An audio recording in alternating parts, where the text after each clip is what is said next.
Now we have even more metal work to do. Oh, whoa, stop. Got a doghouse for the dog, a big dog. This 2001 Ford F-350. 6 months ago, this was just a beat-up old work truck. You know, and even after all that, there's still just something missing. Oh my God, Bill, that is sick right there, man. You know, when big parts start coming together, it makes for a good day. This is going to be one of my favorites that we've ever done. Awesome. Yeah, good. I'm Bill Carlton. I built my first truck when I was 16. And ever since, me and my guys have been out here creating with our hands. Building the biggest, lowest, baddest custom trucks and cars in the game. People don't come here for what they need. They come here for what they want. This is Texas Metal. Man, Bill, so glad you came with me to pick up this engine. Well, you know, I'm not going to miss the time to come out and see old John and his cool car collection. And everybody's been talking about. We're months deep in customizing John's F5 Ford COE with tons of custom metalwork. He wants us to swing by his place because he wants to add a new engine. Once again, a super big build is getting even bigger. And, you know, got to check up on the old milk truck, see how it's doing. Absolutely. Hey, Bill. Spot, how y'all doing? Good, how you doing? I'm doing wonderful. You working? Yeah, just rubbing on this rascal a little bit. You doing all right? Heck yeah. How you doing? Good, man. How are you? Doing fine. Man, this thing's still looking good. Putting some miles on it, having a good time. Running good? It's still running great. I tell you, I enjoy the heck out of it. We built a milk truck from ground up for Big John last year. Tons of custom metalwork, full interior, and a big old diesel engine. You know, seeing the milk truck again, that just reaffirms that we really got to keep the bar high on this one. Yeah, keep pushing the bar to build an even better vehicle than we built before. Absolutely. It's absolutely still my favorite build that's ever come out of the shop. But amongst all these other cars, what a collection. You hadn't seen them all. There's still other garages. No kidding. You know, I've known John for a long time. Since I was a kid, we're a lot alike. Always looking to make his builds bigger and badder. Always. We planned on keeping the existing engine on the COE, but in this game, the only thing you can count on is things are definitely going to change. Well, you know how I like diesels. I like this Ford diesel in this one. Yeah. Let's do something different. Let's put a Cummins in the next one. Man, I like that. I love, you know, that's part of it. Just that diesel sound, the smell, man, that'll make it. I think so. Putting the diesel in the COE, it's the only way to go. They're bigger trucks. They need a diesel. This is what I want you putting as COE, is a Cummins 4BT 12 valve, 3.9 liter with a 4-speed automatic tranny on it. John, I think it's a great idea. You know, having the diesel in the COE is definitely the right way to go. Even being a 4-cylinder, this thing can still make some good power. It'll make that COE run good. The Cummins 4BT is a turbocharged 3.9 liter. It's a small version of the super popular 12 valve. You know, it still packs a ton of power, but size-wise, it's a way better fit for the COE. This is probably going to be your new favorite. Nah, this is my favorite. I don't know. Well, then It's going to be a tough decision. I'll have two favorites. You ready to load this up? Let's load this rascal up. Let me get the truck. Yeah, go back it in. I'll get the forklift. Work on the COE. And it's even going to take more work to make this diesel engine fit. Clear over there? This way? Cool. The truth is, if it were my truck, I definitely want the same thing.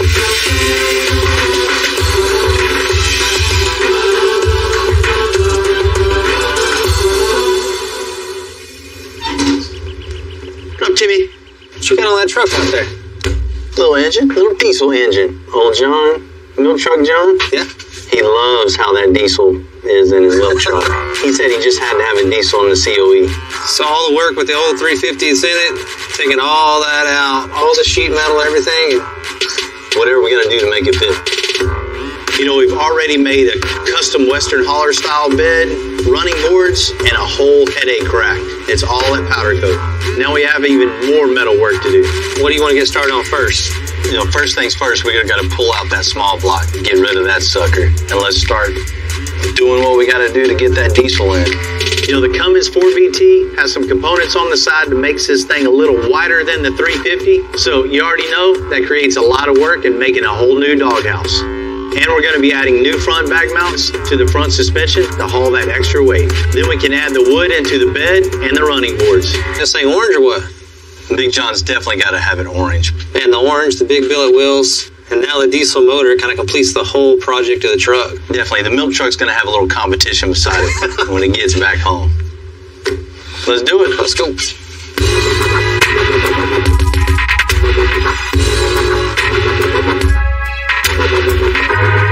Alrighty, buddy. Pull that hood off. Alright. To make room for the new Cummins engine, Ryan and John are going to start by taking out the old small block 350.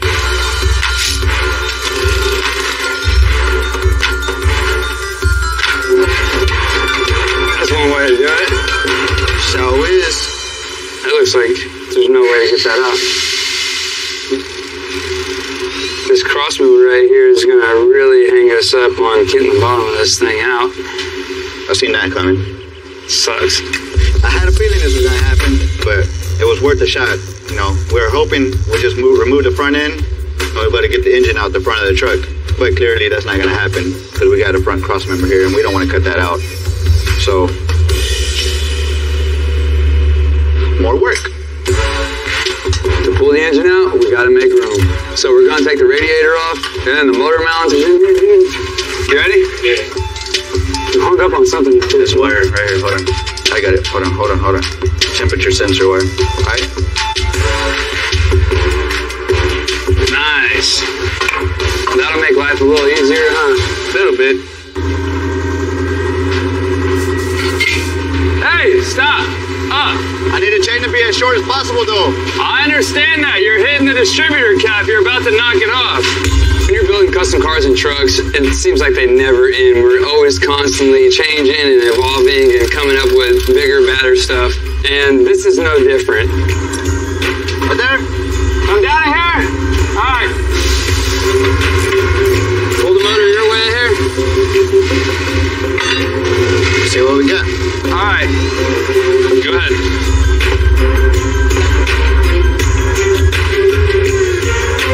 Basically a brand new engine, huh? Yeah. He could probably throw it in one of his other projects and we can put something way cooler in this one, huh? Yeah, diesel power. Yeah, buddy.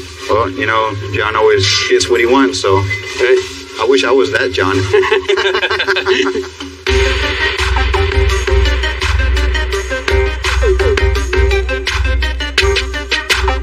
And the running boards. So I asked Lewis to help me pick the right wood to accent that orange paint. What's up, man? How you doing, man? This is the color we got. Lamborghini orange for that COE. You know, the wood's going to be pretty prominent on the bed of this thing and down in the running board. So it's really going to stand out. But I want something, you know, with a nice grain to it. What is this? So that one's alder right there. That's a really white wood, so we could add a stain to that. This one's oak. We have walnut here. This is cherry. We have mahogany, and this one's lacewood.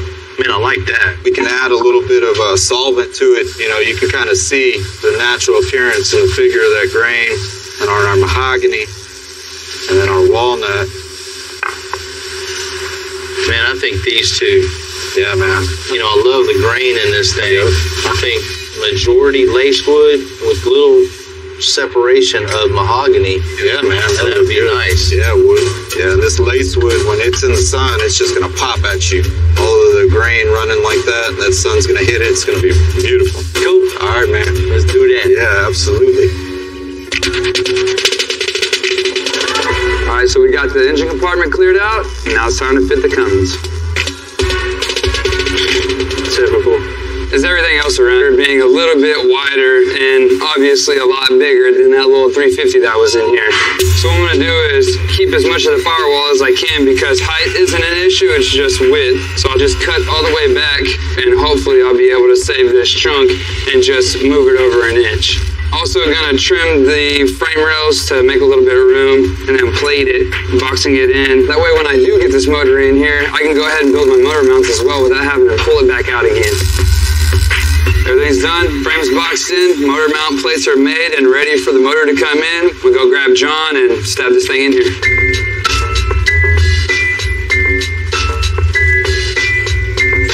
Try to tilt back.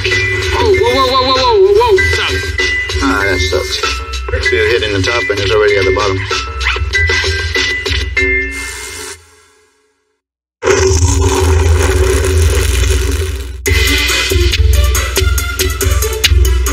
You know, when you own a custom shop as long as I have, you get a lot of experience fitting things in vehicles where they're not supposed to be, like the Cummins and the 1950 Ford COE. On this side, the injector pump is hitting the body. For our second attempt on the COE, we raised the body off the frame about a foot to get that engine in there. It's about right. Like down, we can start getting this motor mounted to the frame. Whenever you need help, holla at me. Oh, we will. Come on.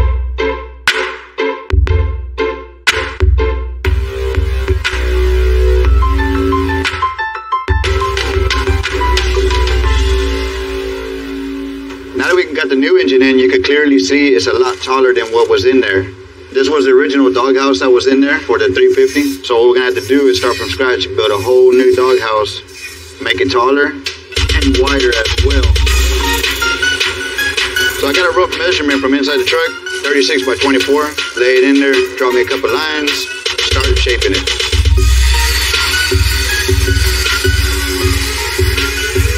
Just toss it in the truck. What we're gonna do here to get us some reference lines where I gotta bend this. This mark is the edge of the exhaust. These two marks are the valve cover, and this one is the edge of the fuel filter. Now we'll take this over to the machine and get it breaking.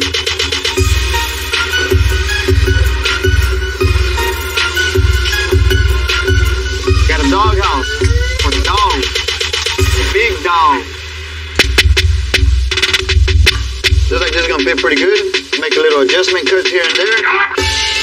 Make this as close as possible to the engine to give us as much cabin room as possible. But the engine does produce heat, so we can't get too close because then this will get hot. As you can see, this is a lot smaller than what we're working with, so we're just gonna go ahead and cut that off and just make it all new.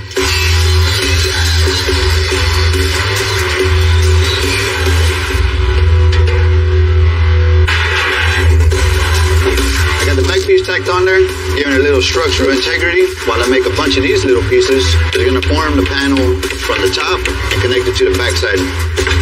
There's going to be a lot of trimming, fitting, and adding till we get this thing all finished. Ground up builds, especially with an owner like Big John, he really challenges us to build something truly that's one of one. You know, that's my passion, but it's also my business. So I'm always riding that line, what's best for the shop and what's best for the build. You know, the truth be told, my passion almost always wins. Exhibit 1011, this 2001 Ford F-350. You know, we've done a lot of work to this point of getting this old green work truck to the point it's at. You know, you can't really tell now, but about 6 months, we raised the truck 4 inches, added 24-inch wheels, we added full paint, fabricated the bed to flow with our custom fenders and custom short tailgate. You know, and even after all that, there's still just something missing. Man, I know that look. What are you thinking? It is not done. It needs a little more. Like what? It just needs something to throw it over the top. I think graphics on this thing would really just wake it up. So you think it's something subtle, something small, or something just crazy? See, you know I'm right. You know I'm right, too. You're always right. That's why you're a successful businessman in America. It's just too green. It needs some graphics down the side. You know, we got to call Caesar and Amanda, get them to come over and get it laid down on here. Then this thing will be finished. I'll hit him up, see if he's in town, so you can stop by. You know, we're lucky here with Houston's custom car scene. We have an abundance of specialists and artists who can really just take something just totally over the top. Like this husband and wife team, Caesar and Amanda. So the main purpose of prepping it is that way we can open up the pores of the paint so we can actually have the adhesion on top of the base color. Having having my wife work with me is a lot easier because the same goal in mind always helps. Plus, good work is hard to find, so that's why I learned so I can work with him every day. I'm gonna start with my fine line. I basically had to draw something to get proportion right, and then from there I'll start tweaking it and getting the balance just right. It looks good on paper, but putting it on something that's three-dimensional is really hard because if one line has a real clean arc and there's a kink in it, that disrupts the whole flow of the design process. And it's kind of like a puzzle. You know, I'm trying to piece everything together, and I'm working little by little, and then from there, I'll step back and look at the bigger picture. Now that these graphics are done on the side of the truck, we're gonna pounce it to the other side. You're gonna have to tape over there and come this way. All right. We're gonna go ahead and start tracing them and making our marks with a crayon. We're gonna make sure that we get the graphics and then also like the door jambs, the body lines, stuff like that, so that way we can make sure that we have accurate placement whenever we flip it to the other side and transfer the image.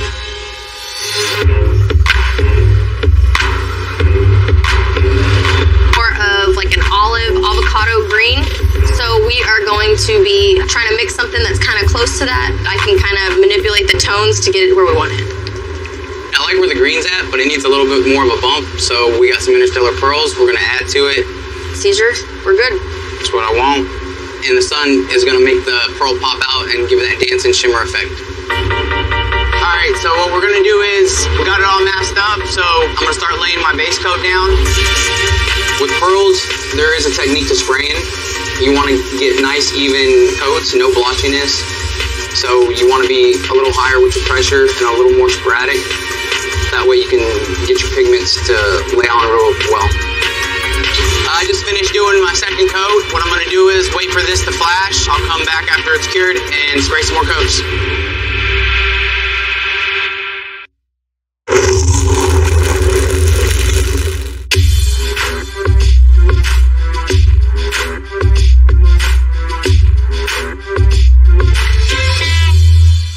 What I like about Caesar and Amanda's work, they use multiple techniques with multiple layers all throughout the graphics.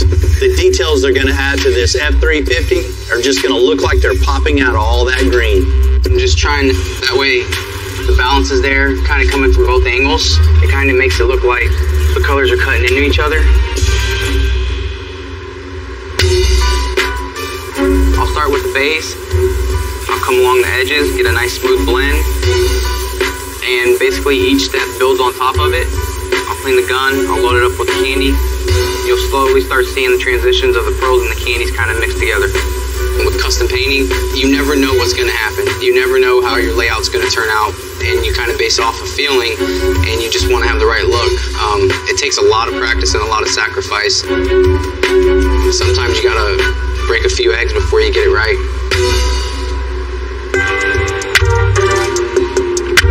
Is that left arm gonna hit that body mount over there? I'm good. We're separating the frame on the 1950 Ford F5. Turn it well. We're going to tidy up the suspension with new upper and lower control arms, bag mounts, and all new bags all the way around. You know, right now is one of the most critical stages when you're setting up air suspension. We got the chassis simulated with the truck all the way deflated, like all the way on the ground. So we're going to simulate the bag fully compressed with our 3-inch spacer. So that's where it needs to go. Okay, real quick, Ryan, measure. 5 and 1/16. 5 and a 16. We're ready to blow this thing apart. So, you know, these last couple hours and this little moment right here is always exhausting and exciting all at the same time. Once we get this thing done and powder coated and you start seeing it all come together, man, just this in itself is going to be a showstopper, you know, and then adding the cab and the bed and wheels and all that, man, this is going to be one of my favorites that we've ever done, for sure.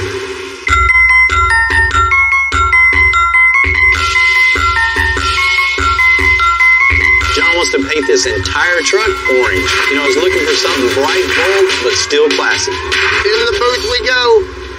Coming out Tangelo. Oh, come on. Our customer John is all about the bling and the wow factor, so we went with a 2015 Lamborghini Orange on this truck. This is a big truck. It's going to be a lot of orange. I think you're going to like it. Because there is so much pearl in it, it doesn't cover as well as some other paints, so you got to make sure when you're spraying, you got a nice even spray pattern. Your sunlight. On this color, it's going to take 4, maybe 5 coats to get complete coverage, and that's what we're going for.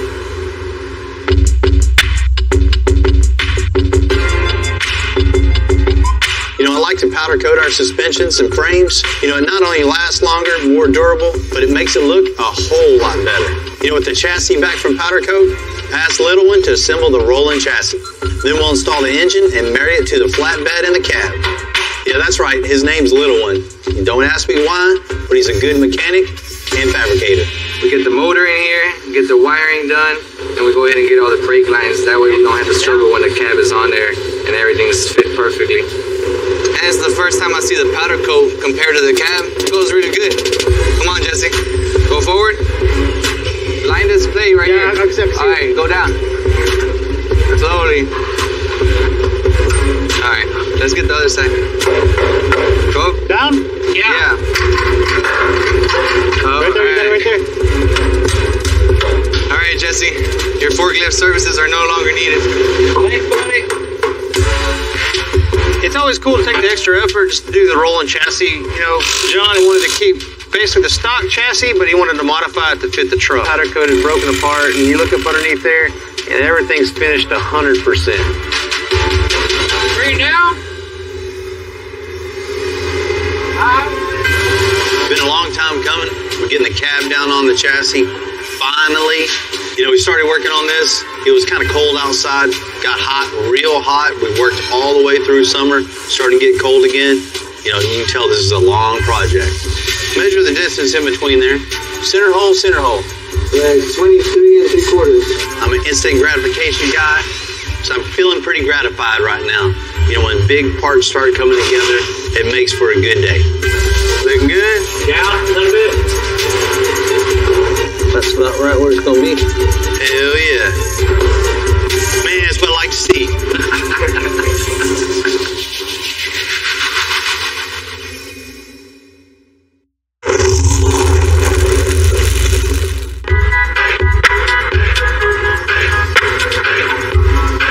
You know, it feels good to look around the shop and see all these big and bigger builds getting worked on.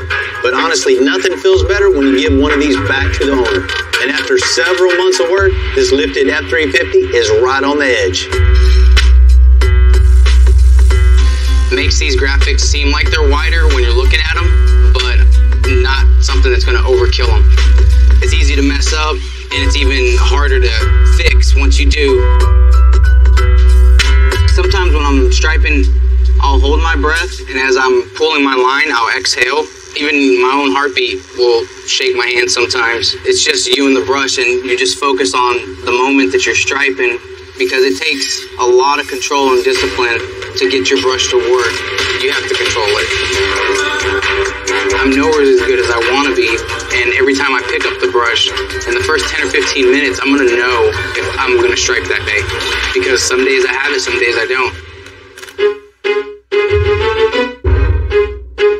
You know, let me find some wood to knock on, because this truck is done. When the owners Andrew and Katie dropped this truck off a few months ago, you wouldn't believe it. It was just a busted up old work truck. But after all we've done, it's going to be worth the wait, and these graphics are just a cherry on the top. What's happening? Good morning. We say, Bill. How you doing, man? Hi. Hi, good morning. Today's the day. Yeah, it is, right? You've been waiting a while. Oh, yeah. You guys came in that old tired ranch truck. You wanted something totally different, right? We wanted that one-off no one had. Right? Family, its whole life. I wasn't having a new truck. They all looked the same. What better way than just take the money we have saved and build something unique? You know, we spent a lot of time on the aesthetics on this thing. You know, just when we thought we were done with this thing, it wasn't done. It needed something just a little more to put it way over the top. Cool deal. Let's see it. I'm real nervous right now because, you know, I talked her into doing it, and now, you know, if it doesn't turn out right, she's going to kick my butt. You guys ready to check this thing out? I'm super excited. Let's get Matt to bring this thing around.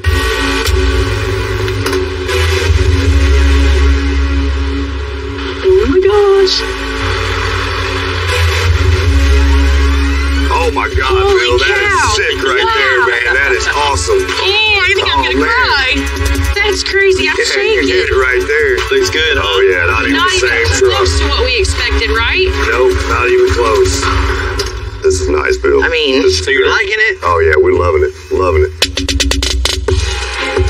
look at that really cool bumper. It makes you want to get out of its way, Oh right? yeah, those Yeah. round What do you- lights. I'm glad you went with that instead of a light bar. Yeah, man, there's been way overplayed, right? No, that is perfect. That is nice. You know, the 24-inch dually wheels on this thing that just really They wakes set it it up, off. Color match too. right? That's nice. You know, one of the most unique things on the truck is the bed itself. So what we did is just cut the original bed down and shaped it around the later model dually fenders, which gives it just a totally different look. Perfect. And plus, I still get the bed use. It's got the sides. It's got the little tailgate on there, so stuff's not flying out. I don't have to strap everything down. Right? Little baby I gate. think it's pretty cute. Little baby gate. Mini gate. The finishing touch on this was just the graphics, just to tie everything together, just put it next level. It takes that truck from awesome to radical, 100%. That's right. I think those graphics stand out. It's like they're not even touching the paint. It's like they're just setting off the truck completely. The different layers on that, the colors in there, that's perfect. But it doesn't take it away from the actual truck itself. So It adds to it, yeah, for sure. it really does. Absolutely. It just gives it that whole aggressive attitude and makes it just Stand out. It's kind of cool, you know? It's like there's a little snakeskin looking thing, and then there's like a little leopard looking thing. I don't know. It's like an exotic animal of some sort. It's like the green beast, man. It's unique. there you go, man. I think you just named your truck. Might have. See what she says about that. Do we need some graphics on the back windows that say Green Beast? After looking at everything that Bill's done and the guys did on this truck, we only have one problem. What's that? This time we'll be bringing more of our vehicles here. Oh, gosh. You went above and beyond what we wanted. This is perfect. Appreciate that. I'm glad it's still in your family. I'm sure you're gonna keep it for a long time. We will. Oh yeah, it'll go to the grave with us.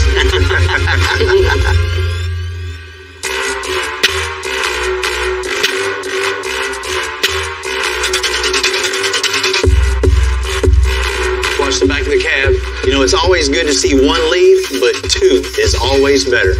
And the 1950 Ford COE is getting real close to being finished.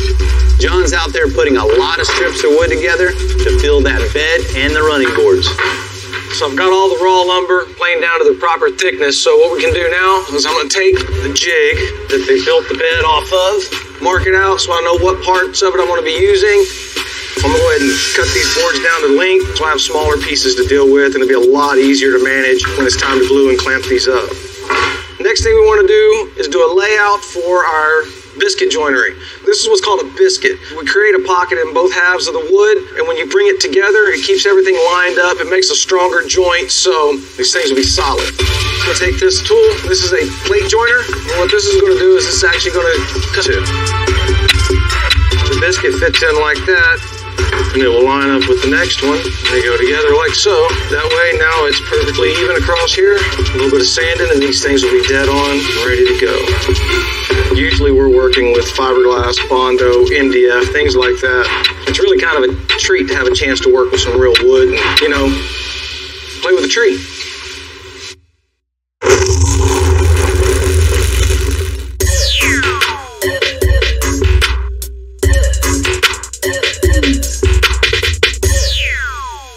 Everything we do here, it's about going the extra mile. So when Big John wanted a Cummins diesel in his COE, I gave a call to some Cummins specialists who come from a tiny little town, hour and a half north of here, called Nacogdoches.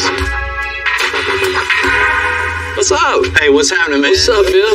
How you doing, brother? Man, real good. Appreciate you guys coming down. Absolutely. No problem, man. Man, what'd you think about this, man? This is awesome. It's like beauty, man. I've after very many 52 Ford run around with a 4BT in. Right. Dude, I can't wait to hear this thing run, man, and get a hold of that pump, turn it up, make it roll some coal. Do what you do, Glenn. Let's get this thing running. Let's get her done. All right, man. Appreciate it. Yes, sir. Stock, this engine's about 120 horsepower. We're going to have John's pushing about 3 through pump work, turbo. It should give us about 600 foot-pounds of torque, which is plenty for moving this big old truck. That's a bad little engine. Yes, it is. Big bang for your buck.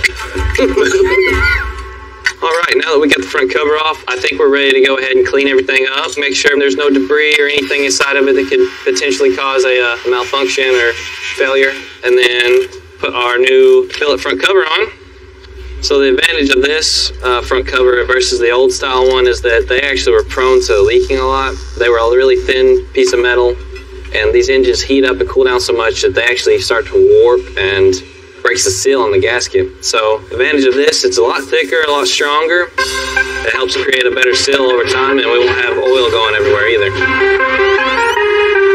These 4-cylinder Cummins, these 4BTs, they run great fuel mileage, and they can move a big vehicle for the size of them. Yeah, there's a lot of companies use them that do a lot of deliveries. Yeah, and they're running 24/7, putting 400, 500,000 miles on these things, and they just keep on running. Okay, so we're taking these single valve covers off. We're going to put one solid piece of billet aluminum one on here. They tend not to leak as much. Instead of the gasket that kind of overlaps these, we got O-rings on each one that's cut into the billet piece. Looks a lot better than what we have here. So what we're putting on here is a harmonic balancer. Typically 4BTs didn't come with them because they were in industrial use. They didn't really care about vibration in the engine or anything like that. Seeing as this is going in a truck now, this helps dampening all the vibrations coming from the crank and just really smooths out the engine idle and gives you a nice ride.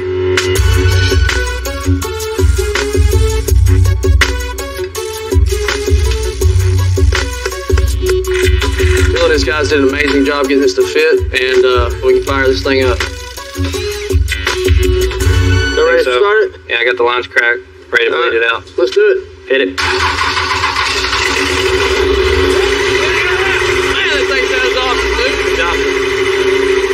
This thing sounded awesome, man. This thing's going to give John plenty of room in here. It's just going to fit the bill, man. It's just going to run great. I mean, it just sounds awesome, man. Woo! Sounds great.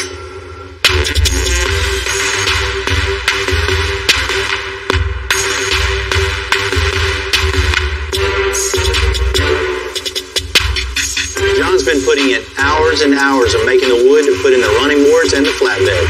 It takes a lot of experience to work with the hardwood. As you can see, I got it all roughed out and cut to shape. So the next thing I'm gonna do is take my template. I'm just gonna clamp the template to this and take my hand router and a flush trim bit and work my way around it. Slowly ease my way around the corners. With this being a hardwood, I'm gonna have to be careful so it doesn't tear out and split out on the ends. So take a little bit more time than cutting MDF, but way worth it. Well, we got this one piece ready to go. So next step is get it over to the paint shop and we'll get a finish put on it.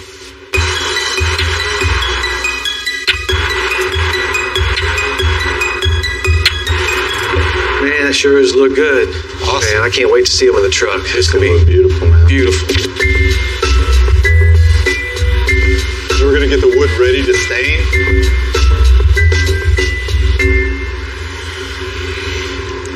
The stain's going to look great with this type of wood. It's going to give it the clarity that we want, and it's going to be beautiful. I want it to be fairly natural, so I don't want a really heavy pigmented stain. So this is going to be very transparent. It's going to highlight the wood, so we'll put it on there. I want to go in a circular motion to make sure that I get all of this stain mixture here applied evenly. So I'll come back and I'll wipe it this way out.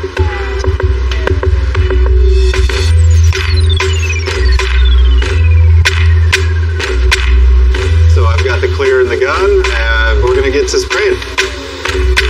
We're going for a full fill finish, just like a piano would have. So in order to seal the pores of the wood, we need to keep coating it, keep sanding it, smooth it out really well, and that's the way we're going to get that look that Bill wants.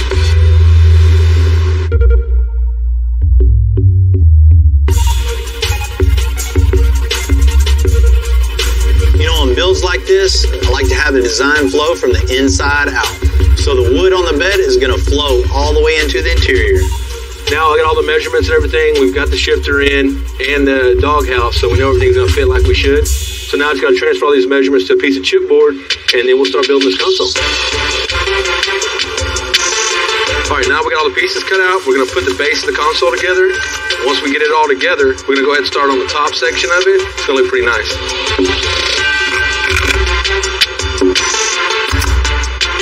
I'm loving it so far. I think it's going to be just like what was envisioned. We're going to have two googly eyes here, some more googly eyes here, shifter right there, compartment with plenty of storage, plenty of room.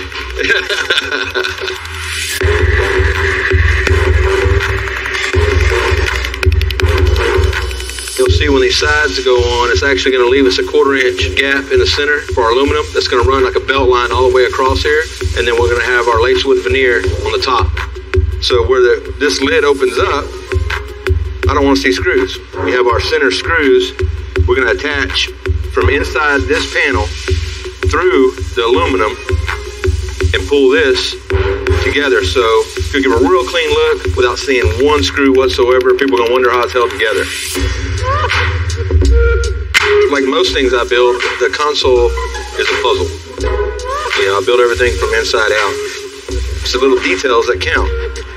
A lot of extra work, but it's worth it in the end. I like it.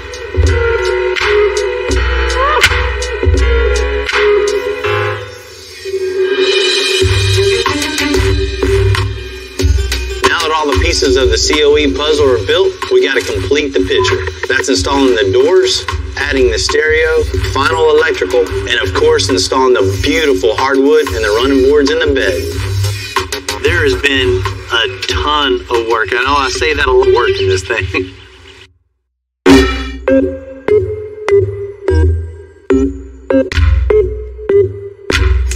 The great thing about customization is you have this one idea, your one base idea to start off of. And once you start, getting into it, you're transforming your vehicle into something, your vision. There's always other ideas along the way that even make your vision greater. There's always something to put your personal touch on. Once you do add that 1 or 2 pieces, now you got to keep going down the truck. Snowballs. Yeah. Everybody pushes the boundaries every year. Well, that's one good thing about customization. It never does stop. The wheels get bigger, tires get bigger, brakes get bigger, suspensions get taller, try to get lower. Same with stereo, same with changing paint. It's just on and on and on. That's what's great about the industry that we're in. There's always something higher to reach for, something to improve on.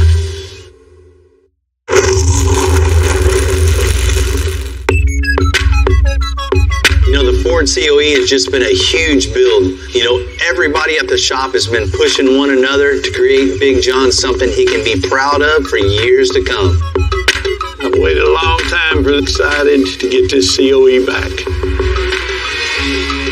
How you doing? Hey, man, good. Good to Glad see you got out here. Man, I always like coming out here and hanging out with you. Well, I always loved having you. I invited my grandkids out here so they could see this because they all love the milk truck, but the bar was high on that. That's right. I know, you won't accept nothing less than that for sure. I hope you exceeded that bar on this one. Absolutely. Been a long time coming. I know you're ready. You guys ready? You're ready. Let's check this thing out. Come on, John. Awesome. You did good. Look at that rascal. What's your name? Yeah. I like it. Look at the blade. You hit the paint perfect. Compared to what it was. The sun hitting this Lamborghini orange, this thing looks amazing. Hey, Don. Hey, John. You had a hand in this one, doing this one? Yes, sir. You did the milk truck? Mm-hmm. Fantastic. You did an awesome job. Thank you, sir. Tell me everything about it. What all y'all do? Now you got to tell you what we started with on this one, right? We had a nasty truck. Nothing lined up on this. There was rust everywhere. Months and months of metal work, just making everything fit right.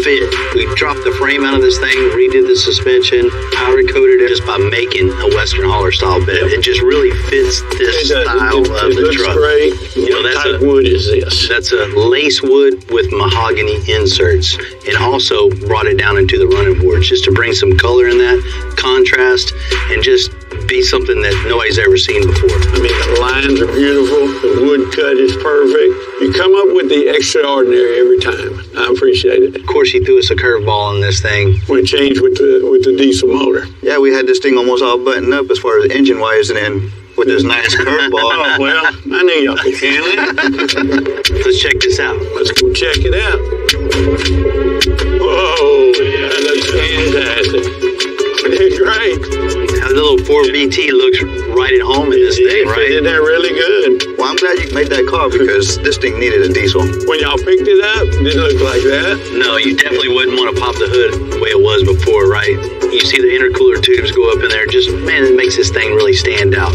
Had the one-way diesel guys come down, they turn this thing up. It's got over 300 plus horsepower, probably 1 million foot-pounds of torque. Should be Screamer now, right? You ready to check out the interior? You bet we are. Wow, you did fantastic. That looks good. But you gotta have the comfort too, right? Oh yeah, we gotta be able to cruise in it and enjoy it. I mean, we started by ripping everything out of this thing and just starting fresh. Welded up all the holes in the dash and just woke this thing up. You know, brought that orange color inside. I like the wood here, but you brought it in here. Right? That is beautiful. All just had to tie it all together. And the console too. Not only that, this thing sounds good too. You got all new stereo on this thing. It's all Bluetooth. You know, new gauges, new AC, new everything. The upgrades are unbelievable. There's not anything in this thing from 1950. That's true. That's true. This exceeded what I wanted. The orange, all the bling, the wood, that rollback roof, all of it's fantastic. I'm looking really forward to taking this truck out. Bart, we said hi with the milk truck. How we do? The milk truck's great, and this is better. If we ever do another one, you really gonna have some time. Thank you very much, John. Thank you very much. Let's get this thing in. Let's get it inside. You know, this job was a long one for us. You know, every guy in the shop has hours and hours and weeks, in some cases months. And this is a long, labor-intensive build, which I'm very proud of how this thing turned out. It reminds me of how good my whole team is. I'm proud of each and every one of my guys. I couldn't do this alone, and I appreciate everything they do for me and all my customers. I see families doing that no more. Then you don't. Get rid of everything that's underneath and just start over. And then the fun part, the steering. Hating myself already for coming up with another one of these ideas. 1966 Cobra replica. Missed the roll bar. For looks and for safety. So it's going to be a little more complicated than I thought. We got to create the structure underneath to hold all this together. This will make it or break it.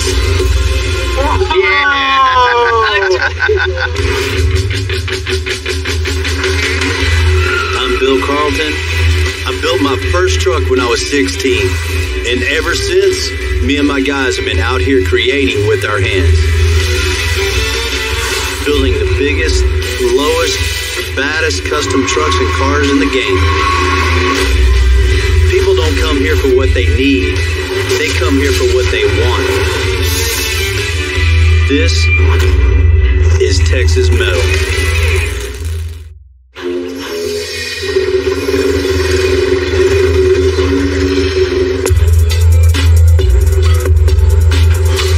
Is important to me, but some builds, they just take me back. Hey, what's happening? Hey, how you doing? Scott. Bill? Nice to meet you. Nice to meet you. This thing's cool. It's definitely unique. 1965 Ford Falcon. My dad used to have one similar to that, man. I learned how to drive down this road, and I was sitting up in his lap, and I remember steering this thing and not going anywhere. Yeah, right. That's about what it is now. The Falcon was Ford's answer to the VW bus in the 1960s. Unlike the VW, the engine isn't in the back. It's right in between the driver and the passenger seat. I brought it here to let you work your magic. Ooh. I got two little ones and try to take like 3 weeks vacation on the road a year driving around, get out and see the country. That's really cool. So you need something comfortable, reliable, and safe. And cool. And cool. Getting my daughter and son excited about custom cars and maybe have them riding around in something custom someday. It's a cool thought. Let's check this thing out. All right. Man, this thing's really nice in here. But just not for put your family in and go across the country on. My wife will not drive cross country in this car with me. What kind of engine's in this thing? Wait till you see this. That's definitely not going to cut it. We might as well give it some power for Dad on the weekends. That'd be nice. Yeah. That'd be nice. An engine change out is an absolute necessity. It has to be something that, I can actually keep up with traffic these days. You know, the dash, we'll start over, put new gauges in it. AC. It'd be nice to have a little AC. As far as the running gear, we just need to get rid of everything that's underneath this thing and just start over. New engine, trans, independent front suspension, rack and pinion. Make this thing drive right, because I know it's all over the road right now. Let's check out the rest of this thing. Got plenty of room in it. A lot of studio space in there. Yeah. You're wanting something nice, comfortable for the family, for the kids in the back. You want like TVs, iPads, anything like that? No TVs. Stereo, music would be cool. We got to think about it being unplugged back here. Use the windows as the screens. You know, I get where Scott's coming from. Totally unplugging, getting out, seeing the road, and letting the family enjoy what's out there. I wish my kids could do that. Let's go make it happen. Great.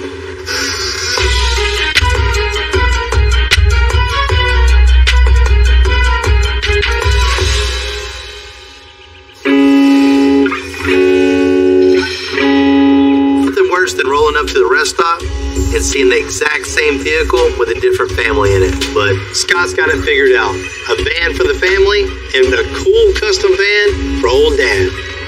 Why get something that everybody else has? Customizing a car, a truck, there's a little restrictions, but when you're customizing a van, there's a lot of room for improvement. There's endless possibilities for something truly custom. Come on in, buddy. What is this? Thing's cool, huh? This thing's real cool. Scott is going to use this thing to take his family all around the country. Man, you really don't see families doing that no more, just getting together and hanging out and driving. Man, you don't. So we're going to make something really cool, comfortable, and dependable. Something they can take from state to state to state. This thing's got some miles on it. No motor. It's definitely seen better days. We got to change the power plant.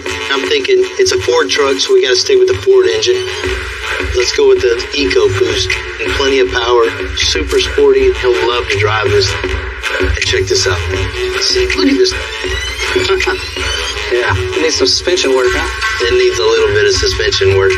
We're going to go through this whole thing front to back, bumper, nice rack and pinion on this thing, and something that's really stable and tight and fun to drive. Going from that, reconfigure the dash. He wants AC in it, of course. With all this glass in it, It's going to get super hot. You know, this interior, man, it's got a ton of room.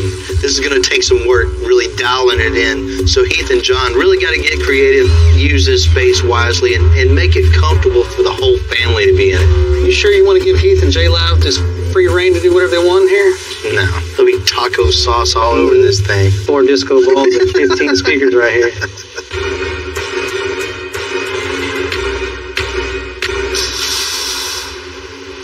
This is a cool ride, right? Yeah, it is, man. You check that thing out. Hey, there's so much room. Before we cut out any of the old suspension, I asked John and Will to take out the interior so we don't have any fires. There we go. All right, you take that. I'll go put these in a bag. You can never have enough bags. It's so important to label everything, every little section of the vehicle that you're taking apart. And the reason is, when you go to put it back together, you're always questioning, what did this bolt do? And so the better you label now, the more time you'll save later, and the more professional your job will be.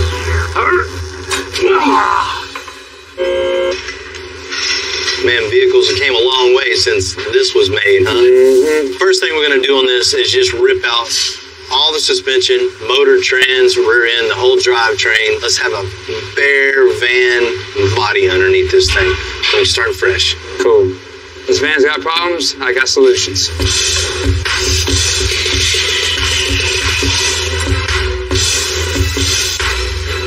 I just got the leaf springs cut out and the shocks cut off. Go ahead and raise it up and this thing should just fall right out. I'm gonna do the exact same thing to the front.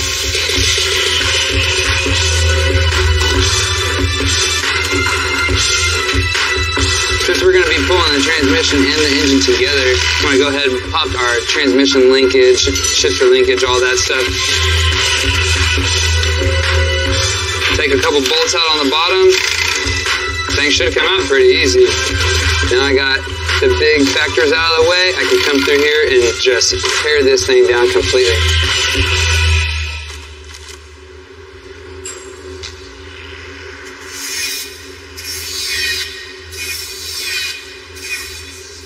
Looks good. We're ready to get going on the suspension on this thing. We want this to sit really low, set this thing on the ground with it. We're gonna have to do a notch in the unibody here and build notch plates on this structure. We'll build the notch, we'll get the rear end back in this thing, and we'll start building the 2-link suspension on this. Cool. Make a hole.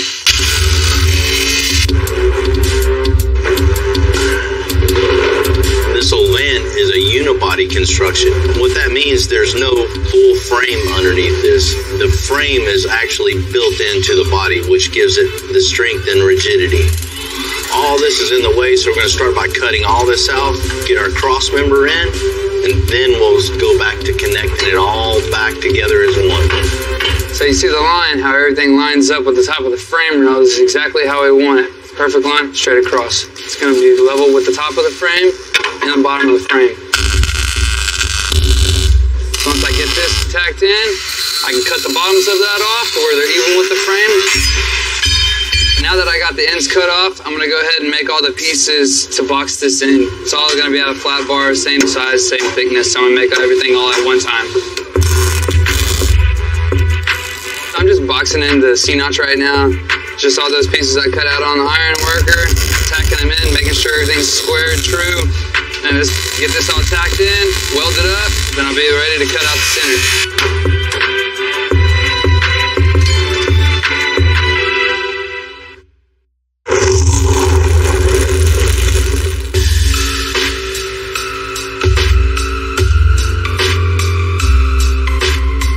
We're far out now, Ryan. Huh?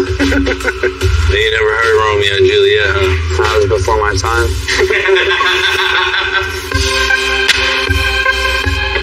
You know, this old Ford Falcon van came with the straight front axle. We're going to convert it to an independent front suspension. Ryan finished the notch on the rear end. Now he's making space for the new front suspension and the cross member.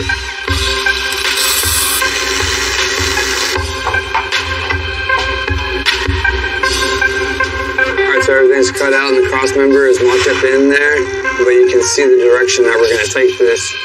So I'm going to piece everything back to this center section. Basically just start off with these pieces, make them connect, get the side pieces in there, tack everything together, weld everything out, and then we can move on to building our steering, control arms, and everything else.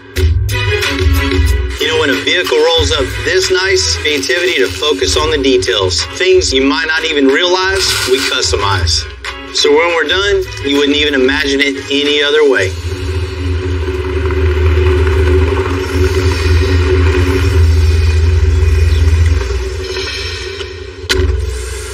What's happening? Hello, how you doing? Hey man, good. Juan, nice to meet you. Nice to meet you. You got the little Cobra, huh? Yes, sir. But this thing looks fun, a little replica. It is a little replica. You know, these cars are super cool. Original Cobras, 7 figures. Even the replicas are 6 figures. Real or fake, it's still a pretty cool car. What do you got under the hood? Let's go ahead and take a look. Man, a little Chevy big block, huh? Yes, sir. I definitely wasn't expecting that. A lot of people usually don't expect that when they see it. It's a 454, plus it has a 400 turbo transmission. Well, I already know this thing has plenty of power. That's one of the reasons why I'm here. I need something for protection, something for safety. It's got that much power? It feels that way to me. I can definitely see a roll bar back here. You know, that's one thing it's definitely lacking. And for looks and for safety. I like it. I think to really get the feel of it, to really see what you need, I might need to drive this myself and kind of see how it feels, you know what I mean? Hop on it. Yeah? Yeah. You know, when you're building safety equipment, see what the car feels like.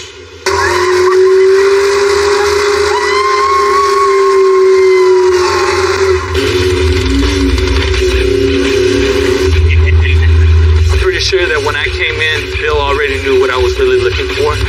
Any excuse to get it out on the open road, hey, spot by me. This thing rides good, handles good, looks good.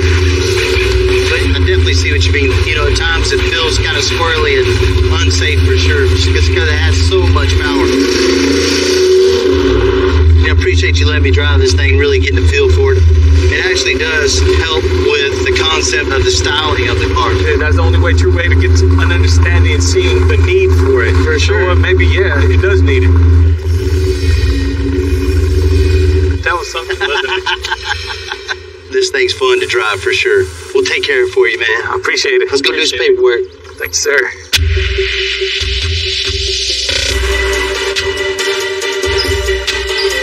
You know, when you think roll bar, it's just a straight bar with two bends and comes down and protects you. When you're designing a roll bar for such an iconic sports car, that's a totally different subject. That not only safety in mind, but something that's totally stylish, and with every angle you look at it, you want the design of the roll bar to flow with the rest of the car.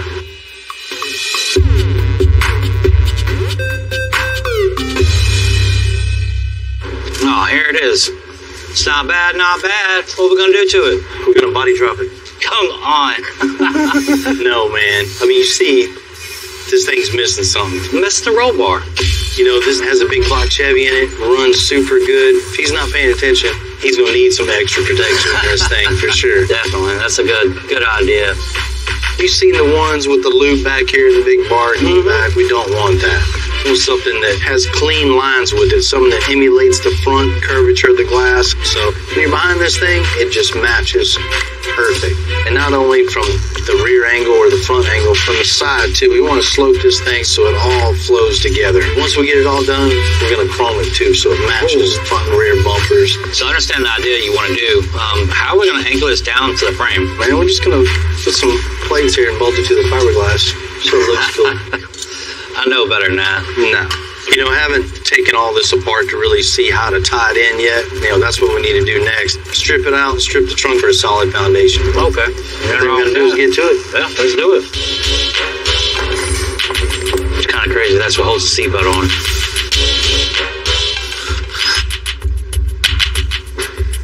All right, last piece. All I got left to do is pull this carpet, this padding behind it. Then we'll kind of be ready to start figure out how we're going to put the roll bar in here safe, and then we'll worry about how we're going to style it. Oh, got it, huh? Yeah, How you do that? Man, they're just nothing to tie anything to. No. Not only are we going to have to create the roll bar itself, we got to create the structure underneath to hold all this together. So it's going to be a little more complicated than I thought. You can't mount anything to just fiberglass. You got to have a backing support. Perfect. Going to the frame to really make everything super strong and super safe. All right, man. It's in there. Then we got our foundation. This is going to be, you know, like the cherry on top of this whole car. Let's get this cut. This will make it or break it. Didn't want to put a roll bar way back here in the back. In my opinion, it looks a total afterthought. That looks better already. Right? I want lean and flowing, so we had to cut the corner of the body out. It's a real subtle difference. I mean, that's what you want. When this thing is done and finished and painted, you will never know it was ever messed with because the lines are still going to flow and look like it was originally made like that. We're going to roll this pipe so everything has the same flow. So the same arc for the roll bar as it does for the windshield. So we want something that all plays together. Cool. See, we got our line and our square little box here. So we have 48 inches from here to here, and that's the widest point of the car. So we have to bend this so it fits in this box. Then we know when we take it over to that car, it's gonna fit.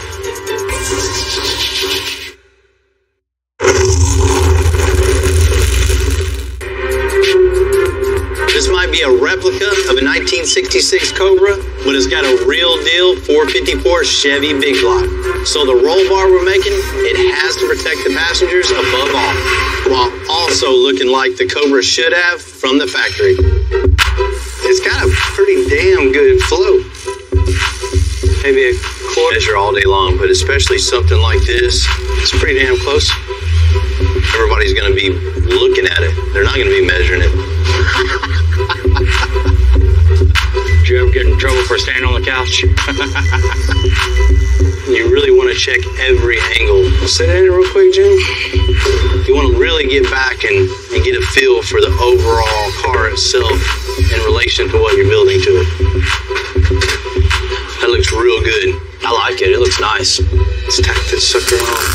The next step of this thing to making it one whole unit is connecting the outer plate to the inner plate and making that plate go all the way down to the frame.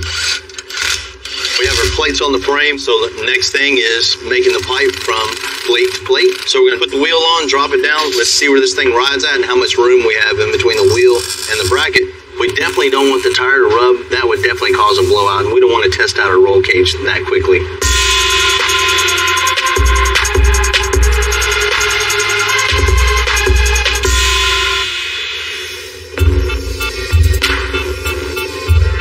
The factory engine on a 1965 Ford Falcon only had 85 horsepower. On the plus side, it was fairly compact horsepower.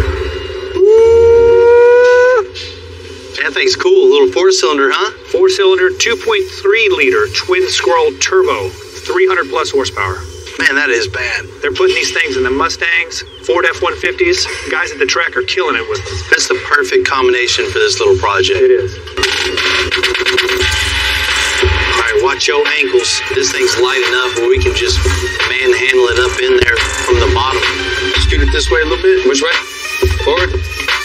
I think you might have to get the lube out, buddy. It's closer, what? Yeah. How's it looking back there?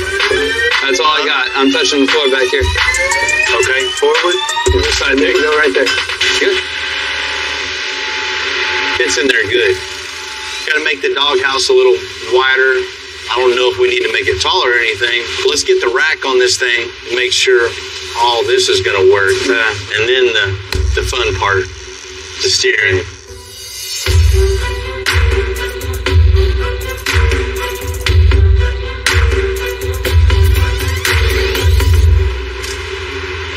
That's looking real good. Got the radiator in, rack mounted.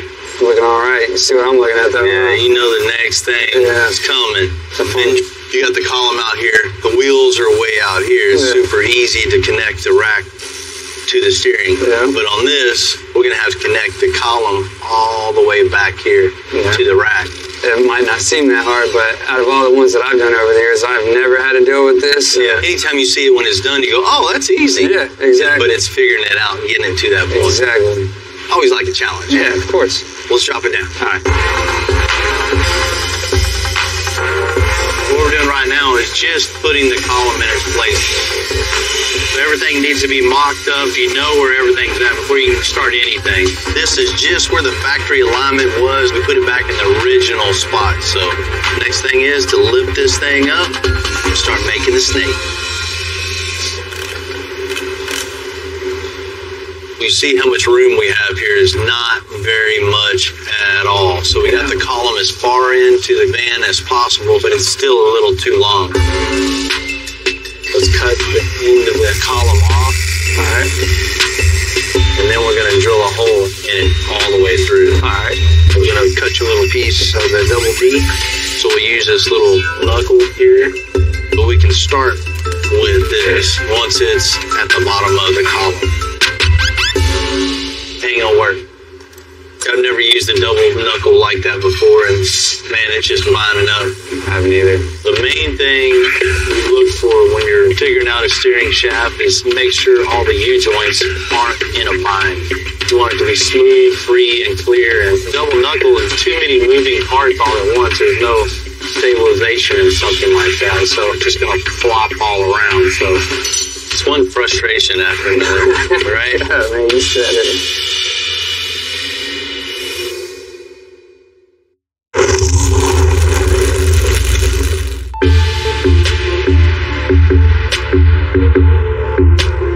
Because we changed the 1965 Ford Falcon van to independent front suspension, we knew getting the steering configuration was going to be a lot of trial and error. What's up, fellas? Look what I got here. Buddy? Oh. Fresh out the box. That's what we need. A 90-degree small gearbox. Hopefully, when we turn left, it goes left. When we turn right, it goes right. If your calculations are correct. We'll see once we get all this in. Cool. That's how I deliver. Appreciate it, Tom. See ya. It's going to make life a lot easier. Let's pull the column back. Let's get this in place and slip. As high as I can go up without taking everything apart. Up. towards the bump. Not quite that far. All right, that's it. Hold it right there just a second. Cool, let's make the bracket for this and just continue the snake. I'm making a bracket for this steering box to hold it exactly where we want it. Just take a couple pieces of cardboard, make your template, get exactly how you want it, and then boom, go over there and make it in no time.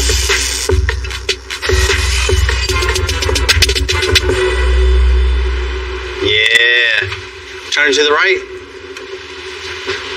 That's exactly what we needed. Problem solved, man. I love hearing those words. Man, it works good. Awesome. You know, I was super nervous about how we're going to get this to here. Never done that before. It looks simple now, you know, once it's done, but ingenuity behind it, there's a little bit of figuring. Putting it up, let's get it to the body shop. Cool.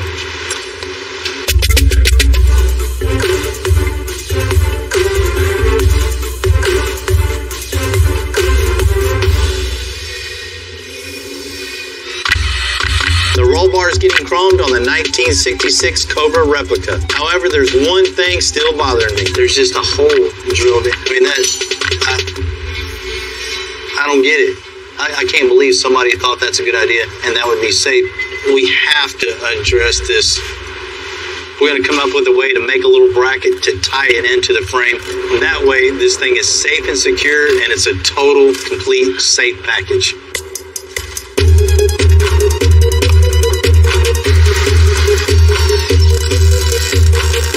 I'll be really comfortable putting a seatbelt on that now. It's not just the seat belts, the seats are also bolted to the fiberglass. So we're gonna fix that too with some new brackets. All right, everything looks good. It's all welded in. Should be nice and safe now.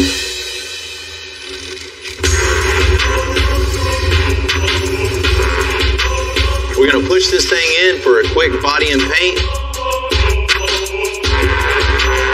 And then we're gonna install the freshly chrome roll bar. I'll hand it to you over the car. Don't scratch nothing. Why'd you have to make it so perfect, Jamie? We got this build as cool as we can make it. It not only looks better, but what's really important, this thing is a lot safer than when it pulled up. That's how I'd want it for my family, for sure. What's up, man? Good morning, Mr. Bill. How you doing? Good morning, man. Real good. You ready? I'm ready as I'm going to be. I know when you came in, you know, you had a couple issues with that car. The car looked cool, but there was nothing to keep you safe in that thing. We got you definitely hooked up on this. That's the reason why I came here. You ready to check it out? I'm ready. Jamie, let's get it. Ooh, look at that. Man, that's exactly what I was looking for. Classy, elegant, and unique. Seeing the car for the first time, it was like, wow, it's Christmas for me again. Woo-wee. Thank you so much. You're welcome. So you're liking it? I'm liking it. Safety was your major concern on this. We addressed that for sure. Built something not only safe for you, but stylish. Rolled some pipe, made it the same contour as the windshield and also the same angle as the windshield. We actually notched out the corners of the body itself to give the roll bar a little more room in between the seat and the body. So everything just flows together. I hadn't even noticed until you mentioned it. I mean, it looks like it was that way already. Right. You know, it's tough to come up with something new on such an iconic car, but as you can see, it's exactly what he wanted. It's all super strong and tied to the frame. You know, while we're underneath the car, we definitely noticed a lot of safety issues underneath this thing. Blew my mind when I seen this. The seat belts were just drilled through the fiberglass body, just holding in with an anchor and a washer, and that was it. Man, we couldn't let you roll out like that. You know, all this hard work would have been for nothing if you would have just been ejected out of the car if something would have happened. You're right about that. I mean, it would have been with this kind of heat, be like scrambled eggs on the sidewalk. So we went ahead and reinforced it with metal, made everything strong, tied to the frame. Now it's really safe. That's why I knew that I had to come here. If you would have seen something that was not going to be done right, you're going to handle it and do it right. Safety was my big concern. Now, I can definitely say I feel safe now. You know, you wouldn't think just a roll bar would give you a different attitude about something. In this case, it definitely does. You feel safer, more confident, and it looks good. I just want to say thank you to Bill and all his men here at Extensive. They did a phenomenal job. They went ahead and they put a bolt right here, so that way the belt is actually on the frame. Nice. Every time I got in the car, I used to be nervous. You don't want to sit on the other side with me? Now I really feel safe. That too.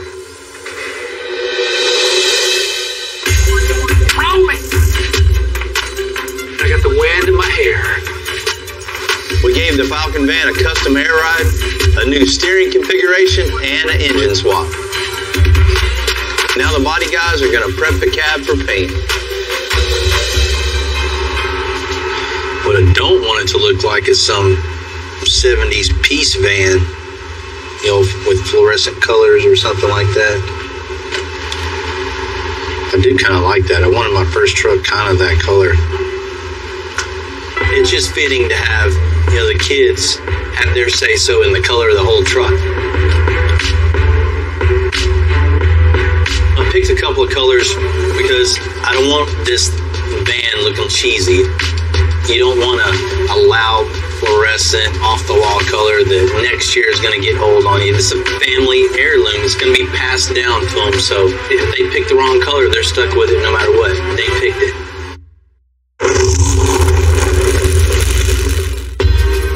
You know, a huge part of the custom world is dads handing down their passion for cars to their kids. That's how we keep this whole thing going. So we just love how Scott's getting it. What's happening? Hi, Bill. Nice to see you. I got Heath here. Hi, guys. Hi, Heath. You guys ready to pick some colors? He's so shy. Ready? This is the brown. No, I don't like the brown. Okay. There's a green. The green looks cool. I like the green. Let's see what's next. Got like a tan, like a goldish tan. Oh, man. All right, there we go. All three of them at once. So vote for my favorite one. I like green. Green's your favorite, Cole? What's your favorite? My favorite is tan. Your favorite's tan. All right, Scott. You're the tiebreaker. Maybe we could do 3 layers of it. So I think it's going to be green. Green it is. You got it. It's a great choice. All right, guys. Appreciate your time. Thank you, guys. Hey, it was nice to meet y'all. Nice to meet you. Bye. Green it is. You know, all honesty, that was the color I was hoping they picked. This green is really going to make the whole thing stand out. With so much space in this van, the sky's the limit. And that's what I asked John to do. This thing is as big as the sky, so we're going to do a starlight headliner on it. I'm going to start when I go to put in the fiber optic lights. I'm actually going to be using a needle to poke holes in this, so I need something that's thin enough and easy enough to get through, but yet still strong enough to help hold the form and shape. Hey, look at that. It stayed together. Now we got the headliner all built, wrapped, and ready to go. The next thing we got to do is we got to install the fiber optic lighting. To do that, I'm going to have to take these fiber optic strands here and I have to poke individual holes for every one of them. I've got 780 of them here. I better get started. I want to try to get this thing done before the real stars come out. There's really no easy way to go about this. It's just going to be time consuming and just got to sit here and do it. You know, it's just going to matter of poking all these holes and running everything through. But the final product will be so worth it. And I think it's really going to have that wow factor.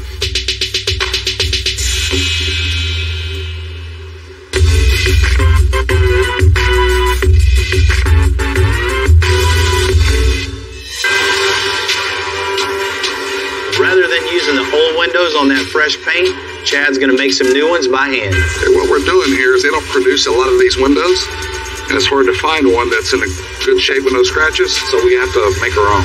This glass here is actually laminate glass. It's 2 pieces of glass with a piece of lamination, cracks it, it doesn't shatter. And what I'm doing now is I'm scoring the glass to get through the first layer. Well, the glass is really a delicate material, so what I have to do is I have to get in here and I have to break it through. Now what we're doing is we're taking some denatured alcohol and we're softening up the lamination in the center so I can cut through it and get a better finish.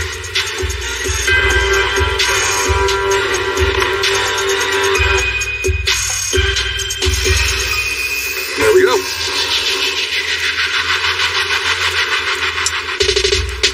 It's time to put it in and see what it looks like.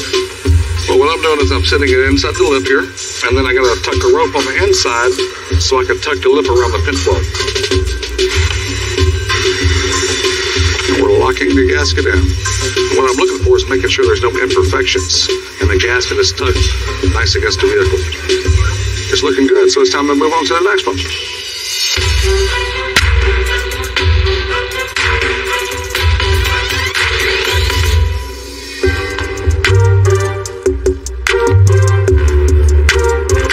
After 4 long days of dealing with this and poking all these holes, finally have them all in. As you can see, there's a ton of fiber optics here. What this is basically, that is cast down through the fiber optics, and anywhere that you cut it off at, as you can see, the ends of it will light up. I'm only going to do this 780 times.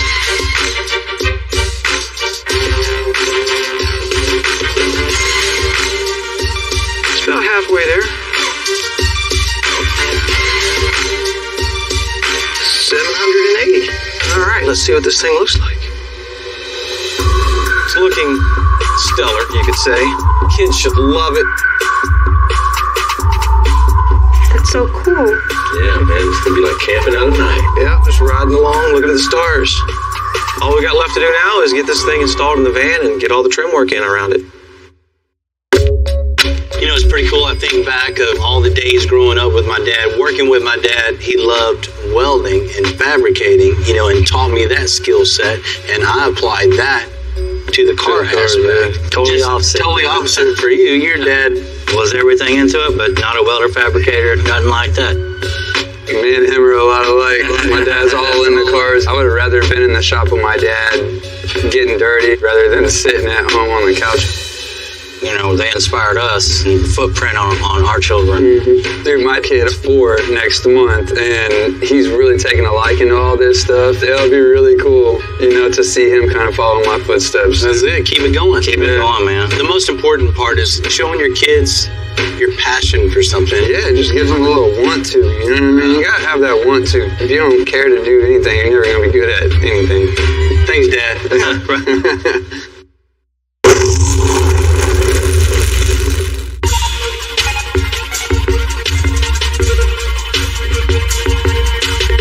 You know, the Starry Night headliner is definitely one-of-a-kind touch, and it just adds all the customization that we've already done to that 65 Ford Falcon van. That's a pretty crooked board. When I finished up the Starry Night headliner in the van, I thought I was done poking holes, but as I sat there, I thought about a way we can incorporate the starlights into the seats as well. I think I'm hating myself already for coming up with another one of these ideas and these fiber optics, but it'll be worth it in the end. Got this Peruvian walnut all carved out and ready to go. So what I'm gonna do is I'm gonna take a hand router and create the pocket inside of it. You know, with this thing being handmade, it really looks like it belongs in a 1965 Ford Falcon van. You know, back then, there were still a lot of the cars that were handmade. Now I have to drill 200 holes to run my fiber optics through. I was talking about how I thought I'd learned my lesson on the first go-around with these things, but no. Just going to trim these back. Yeah, I think it's going to be a really cool effect having them in the seats. Kind of seamless all the way from the ceiling into the seats. That's something I've never seen before. So next thing I got to do is pour the epoxy. I want it to match the seats. So I got some dye mixed up to match the leather in the van. I'm going to take my epoxy and get it mixed up. We'll get the color in it, and we'll pour this in there and let it dry. The trick here is to make sure to not overfill it, so just kind of evenly distributing it. You definitely don't want it running out all over the place, so. All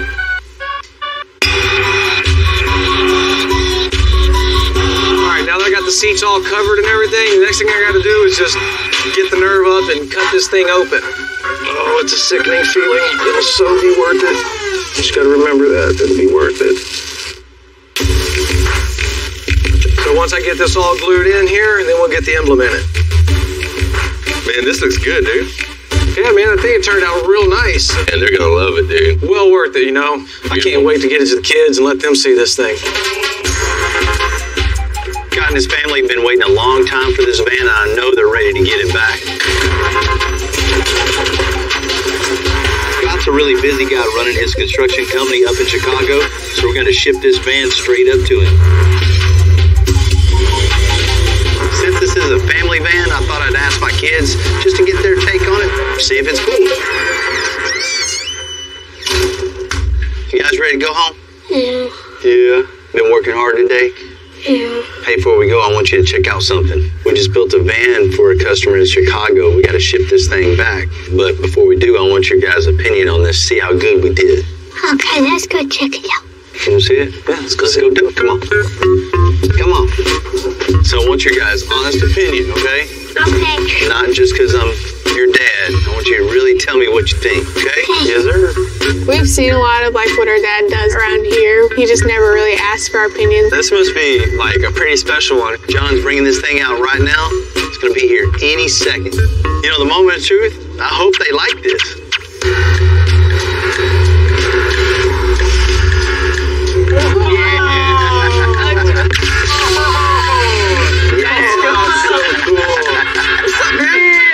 Like it? Yeah. Oh. That's really cool. The green makes it so good. You know, when this van came in, it was in decent shape, but it wasn't in this good a shape. We had to rip out all the old suspension, and we put brand new air suspension on this thing with rack and pinion steering. It drives like a modern car should. The way it sits, like really low to the ground, so cool, right? Yeah. It gives a new little attitude. You know, we spent a lot of time on the suspension and steering on this van, but you know, the kids would never know that. That's all they want to see is just this thing go down the ground and get really low. And the old engine just wasn't cutting it either, so we got a brand new 4-cylinder turbocharged in this thing. That's cool. That's why you hear that nice little blow-off valve when it comes up. It goes, and it's got plenty power. Of course, we had to have upgraded brakes, big wheels, freshened up all the paint, and all new chrome. And I really like the color. I think it makes the van pretty unique. His kids picked that color out. They got good taste. Yeah. You know, I spent a lot of time on this interior thinking about my kids, his kids, me personally. I love it, but I can't wait to see what you guys think about it. You want to check it out? Yeah. Check this out. That is very I like the lights. The stars make that so nice. John's got a lot of time in this thing. I spent at least a week poking holes and running lights. By the end of it, I was done with it. Right. It looks worth it. It was well worth it. I'm very happy with it. That being in this van made it 10 times cooler. That's stuff we don't see every day in a van. You guys get in there and check it out. Yeah. Heck yeah. They're really comfortable. Right? Yeah. I love how many windows there are. The lights look better up close too. You know, you guys are so busy looking up there, you didn't even notice there's no TVs and no screens anywhere in here, right?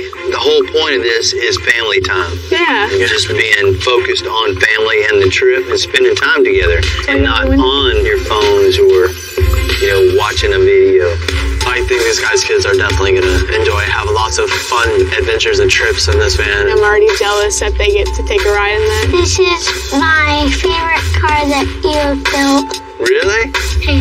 I guess we did pretty good, John. That's why you gotta make us one. John did also work. I got my kids' seal of approval, so I know Scott's kids are definitely going to love this van. You know, look at the overall van, the interior.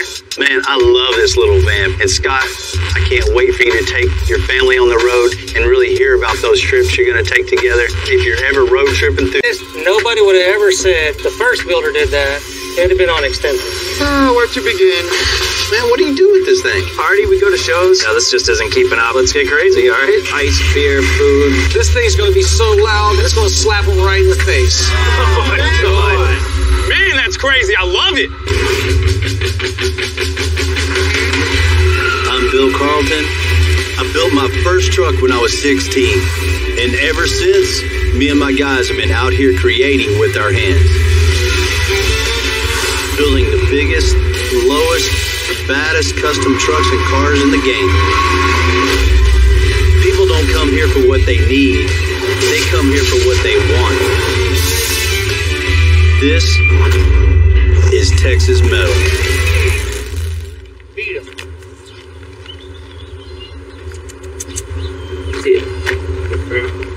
Every day on my way to work, you know, I always pick up some breakfast for myself.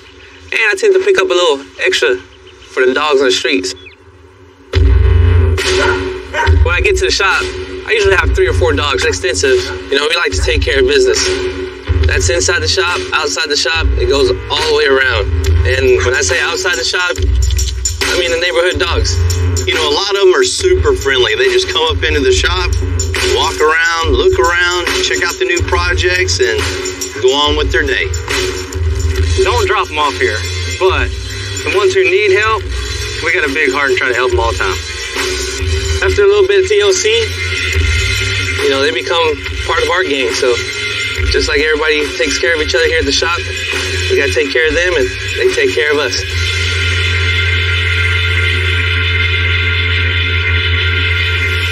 My friend Dorian owns PSE, you know, our diesel guys, says he has a customer with, you know, a truck that has a few little issues. So today we're going to get it in and check it out.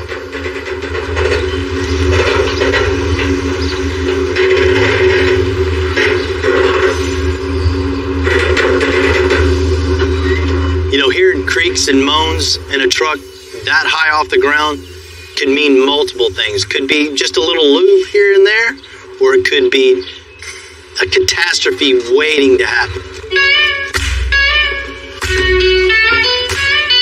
What's up, Bill? How's it going, man? CJ. How you doing, man? Nice to meet you. That's the one you were telling me about, huh? That's the one, man. Man, it looks good from here, but you got some problems underneath. A lot of problems. It's all yours now. Well, man, let's check it out. Yeah, I'll let y'all talk. I'm gonna talk to Rudy. All right.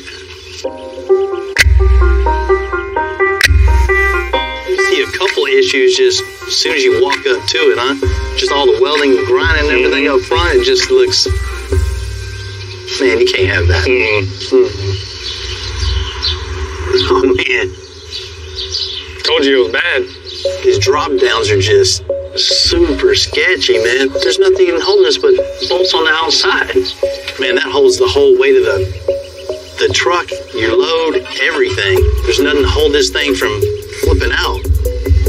Man, that is really dangerous. A stock 2017 F350 with no lift weighs over 8,000 pounds. This is exactly what I didn't want to see. A truck this high that weighs this much, that somebody could be driving down the road next to my family and yours.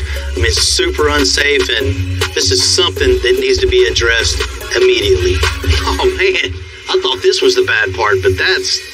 Needs a lot of attention back there, Bill. You don't even have really any of the plates bending. Bag mounts are all twisted. The 4-link bracket is about to rip off the axle. And whoever did this has no business building anything like this at all. And the sad part is it hasn't even been driven, really.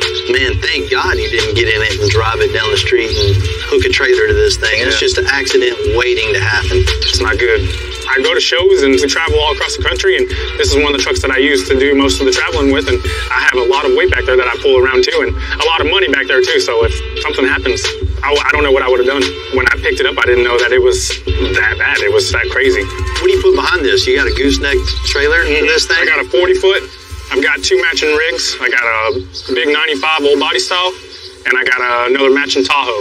They all go on that 40-foot, so I needed to do what I bought it to do. Oh, you want to be able to actually use it? Yeah. Need a usable dually. Right now, I can't even drive it. Feels like it's going to fall apart. Man, I've seen this look a million times when you're giving someone the bad news. He paid good money for somebody to do this to his vehicle, and we got to redo it again. That's how the Tree of Shame was built. Let's get this thing unloaded, man. We'll get going on it, and we'll make it right for you. I'm looking forward to it.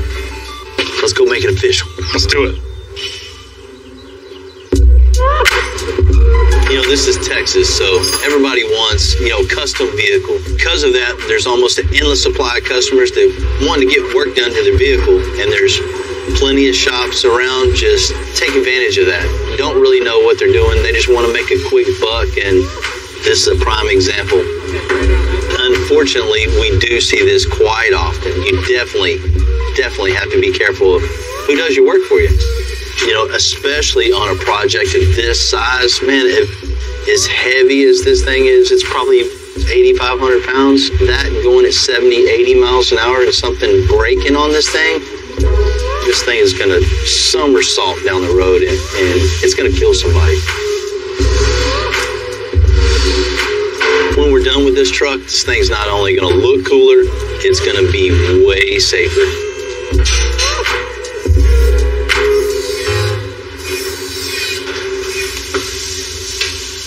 I didn't know Fisher-Price made lift kits.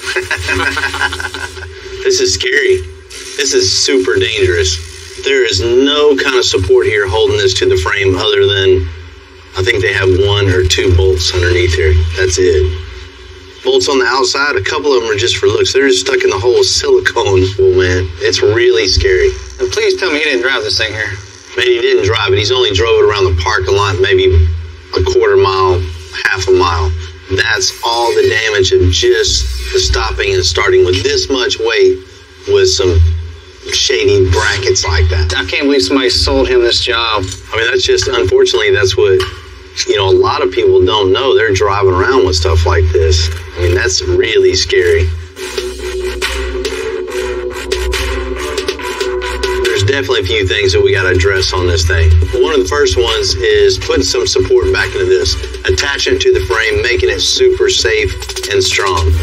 We can use what's here. The basic design is here. The geometry is, for the most part, correct. Built some supports, some nice tubular supports to connect each thing. We can powder coat it in blue to match all the rest of the truck. And that'll tie everything in together. You know, next we're just gonna pull the axle completely out. Let's start over fresh, cut everything off. The 4-link brackets, the bag brackets, I mean, all of it's trash. We'll build all new bracketry, incorporate some tube work in that also, so it looks cool and is really strong. Everywhere you look, there's something going on. At least we got a lot of stuff we can put on the tree of shame. Definitely get that extensive forest going. There's gonna be a lot. Let's go, man. Let's get ready.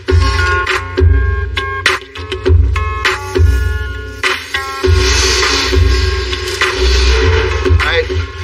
First thing we gotta do before we lift this truck, we gotta release the air pressure out of the bags. Like that. This is like a crime scene investigation. Tim and John got to go through every inch of this truck to find all the bad work, tear it all out. Then we can start to make things right. Man, look at this. We got a rub mark here from the tire. If it would have rubbed even more, it would have visually went all the way through and we would have lost air pressure in this corner and would have just been a disaster. When you removed that bag on that side, was it tight? Had a little rock to it. We got like 1/8 gap between the base of the bag and where it's supposed to sit.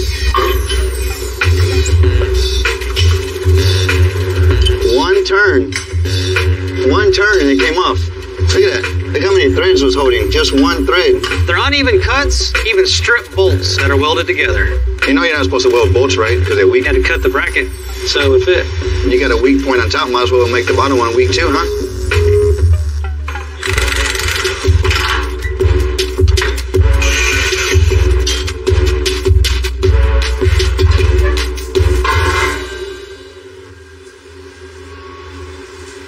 Plate comes all the way down to here and over, here and over, and nothing in the back. Hollow inside, huh? Nothing tying them together. So all it is a big prop bar just peeling that metal away. You see, that's why it's ripped right here and right there. There's a bar 7 foot long. When that bar moves up, all it's doing is peeling this back like a tin can. This is the weakest point right here. It's just gonna start peeling that metal up. Where to begin?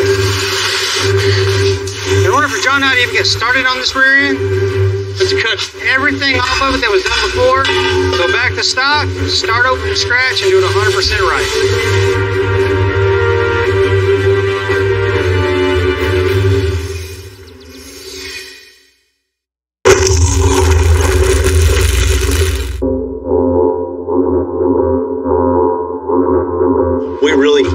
So we can rebuild it the right way.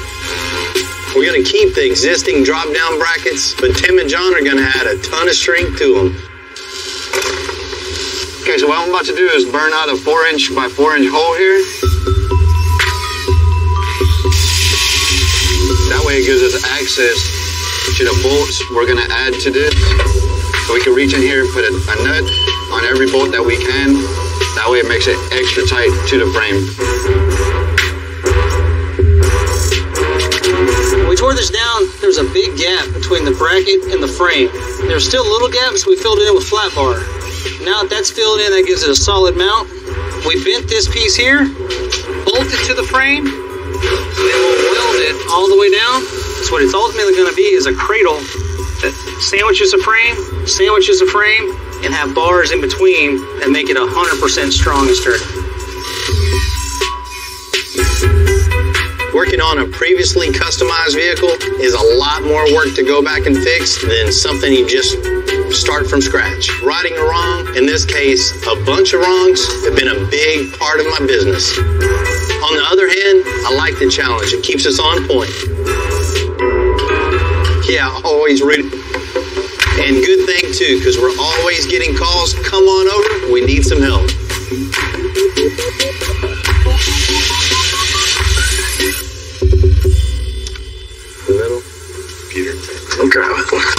Hey, what's happening, man? Oh, hey, what's up? Phil? Eric. Nice to meet you, man. This yours, huh? Yeah, this is mine. Man, what do you do with this thing? Party, we go to shows. Yeah. And, this just isn't keeping up. I got the trailer down in Florida. It pulled into my booth. It was pretty cool, towed behind this cool van. It was my birthday, had the for sale sign on it. Gave a little nudge to my wife, and here we are. You just need something just to wake this thing up to draw the crowd over to your booth, huh? Exactly, yeah. What I want it to be like, is when we show up, it's like, stealth has arrived. This badass trailer that we get ice, beer, food, everyone's hanging out. I don't see any place here for any ice or any storage or anything right here. No, it's pretty blank right now. Man, I love the idea of a party trailer. I mean, the basics are here. We just got to expand upon it and make something over the top and just cool. Man, we can definitely wake this thing up. Like this grill, man. This was... did you find this? Yeah, well, it fits, so I put it in there. Carry on this thing. You got a party trailer, you gotta have music. You gotta have a lot of music. And maybe even some air suspension on this thing. Something where you can raise and lower when you're going off-road. We can get crazy with it. Yeah. If you're down for that. Yeah. Crazy is what I want. Let's get crazy, all right? Whatever it takes to make something cool. I want people to come up to our booth. I want to be able to hear what's going on. I want to be able to project that sound as drinks, as food, people hanging out, music. I mean, this is going to be awesome. Yeah, let's do it. Go all out, Man, let's get this thing going. Let's do it. All right, sweet. All right.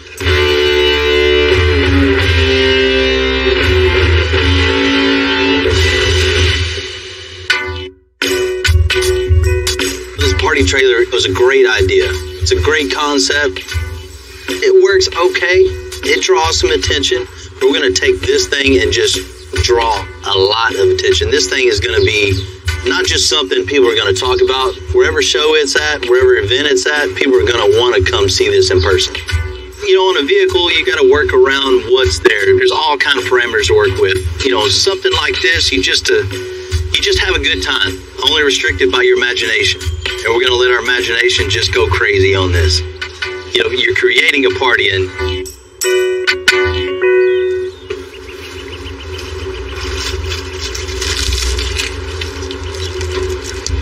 Looks like it's got sausage in it. Mine's better than yours. Need a cerveza. Need something. You guys, do you ever work? We're just trying it out. Make sure it works, huh? Don't worry. It's not lunchtime anymore. Well, it's taco time now. Yeah. Well, this is the next project we're going to be doing right here. Cool. This thing it's cool. But we're going to make it way, way cooler. We're going to make this thing party on wheels. Fully functioning, one stop, make it, eat it, party. Absolutely. Right now we just have an old wore out grill, old smoker. That's it. No storage, no place for ice, no place for drinks. New grill, new smoker, just something just crazy. We have a tortilla maker. Pretty cool. You? Yeah, I'll go with the trailer everywhere. That'd be cool.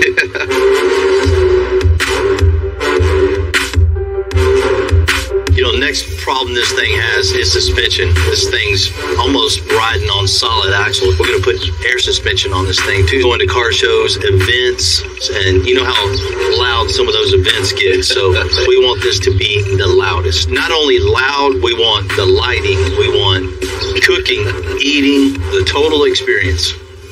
Cool, man. After this thing gets the suspension down, we can go to town. I see a bunch of like tower speakers around here. We got room in here for a few subs. We can get in here, play some nice lows out for everybody. Yeah, right out the bottom. Like maybe some acrylic on the top. You can light it up. And we'll cut cup holders into the acrylic. That's an awesome idea. We were told to go crazy, so that's what we're going to do is go crazy on it. Let's make something just totally off the wall. I think we got it. I've done a couple things. We'll be all right. All right. Finish my taco.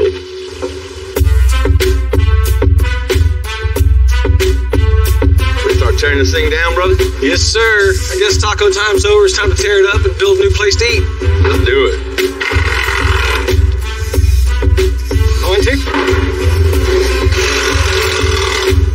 Hey, easy, buddy.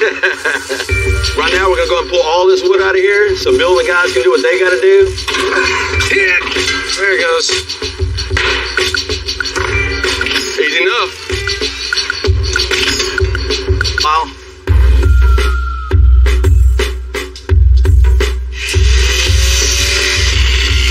Good. Going up, bay 2. For a regular trailer just going down the street hauling whatever, these axles work pretty well. But with them having that big tire on it, it makes it want to bounce more. There's no kind of shock system to it. The 4-link system is going to be a way better system, especially going off-road, little twists and turns. You know, you want a little more clearance out of it. It's going to ride a whole lot smoother than this one axle right here. Yeah, it's probably a good thing he's changing it. It's all broke right here. It's all cracked. It looks like it's been broke a couple of times. They just kept adding weld to it every time it broke. At least it's at the right place now.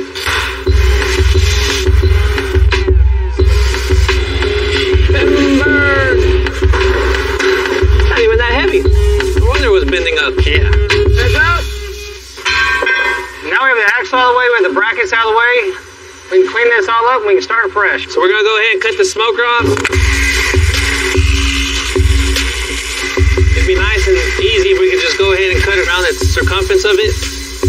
But unfortunately, it looks like there's more welds underneath.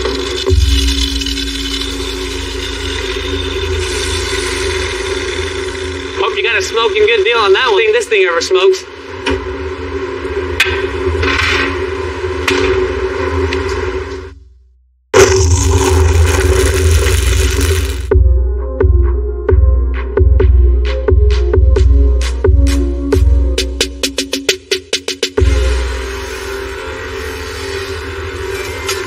Because this is a party trailer, it's about function as much as form. We need to smoke and grill like only Texans can. Something completely custom. So I made a call to the pros. What's up, Bill? What's happening, man? What's up, bro? These things look good, man. Yes, sir. We got our beautiful heavy-duty barbecue safe smoker and a solid stainless steel industrial gas grill, man, that can handle the vibrations of the road. Built all by hand right here in Houston. Craftsmanship looks great. It's all primer for you, ready for that beautiful paint job you're going to put on it. And I'm excited to see what you guys can do with it. Let's get it off and get it going.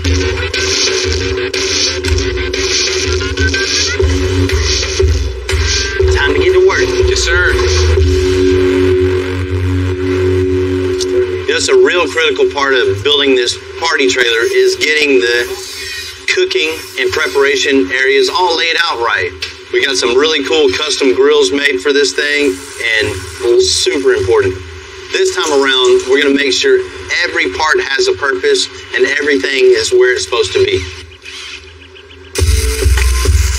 To improve the functionality, we're putting the grill and the smoker on the back of the trailer.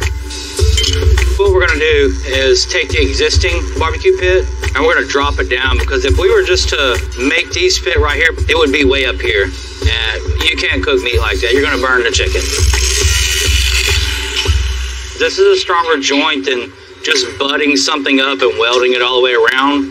So we're gonna make a 45 here and then an offset 45 right here to kick back. Some people would just cut this off and just throw a tube down and kick her over. That's not how we do things here at Extensive. Woo! You need me to hold it, Jamie?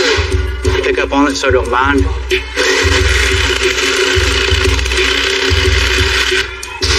Oh! I was just gonna get a hammer. That works too. We're gonna use 3x3 steel so it'll hold up all that weight.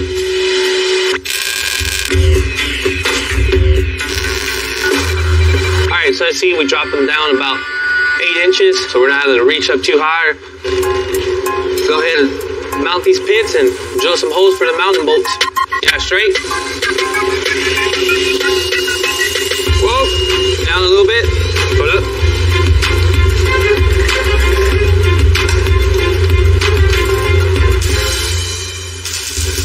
That looks good, huh, Jamie? Looks nice. Step down the frame, everything. It's gonna make it super easy to cook. Perfect height, yeah.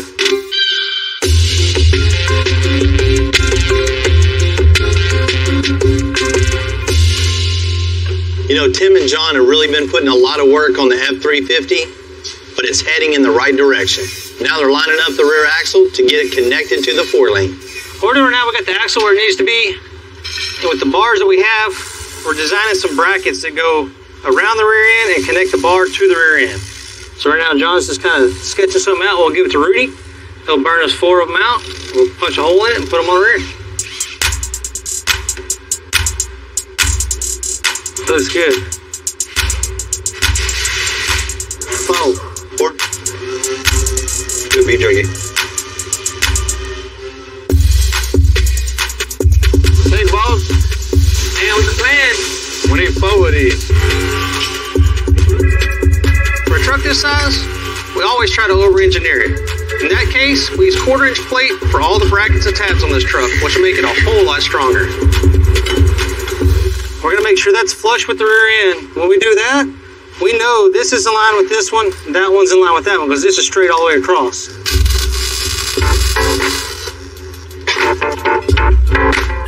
We always want to double check all these measurements to make sure everything's 100%. When you look at this tire, it'll match that tire perfectly and they'll track together all the way down the road. If not, you'll get it tracking like this and you'll see the back end of the truck either going that way or that way because the axle's not exactly centered. The reason we weld the insides first before we box it is it makes it a lot stronger. There's a lot more weld to the axle. A lot of people will make these already boxed in and they'll place them on the axle. Well, you could only weld the outsides. You cannot get to the inside.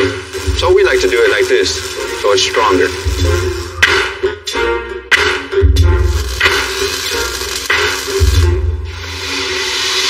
Some pretty good welds there. Myself on a pat on the back. Now that John's got all this welded in, it's really strong. This with some pipe rolled across here, some other pipe crossing it, it'll be fully welded all the way around, and it's going to make a shape that's going to make it extra strong. Yeah, yeah.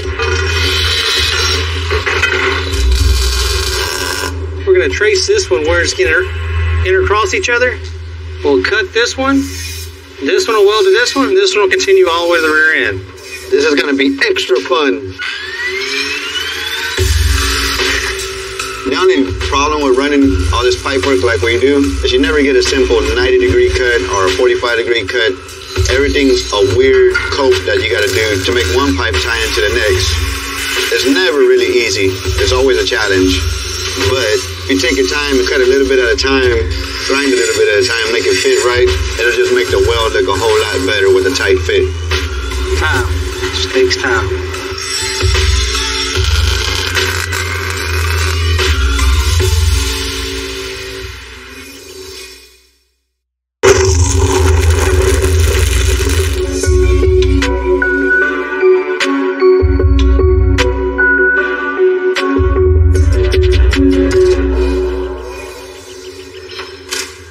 Really rough shape. We've replaced all the old sketchy rear metalwork with a brand new rear suspension. We're going to mock it all up with the existing 4-lane bars.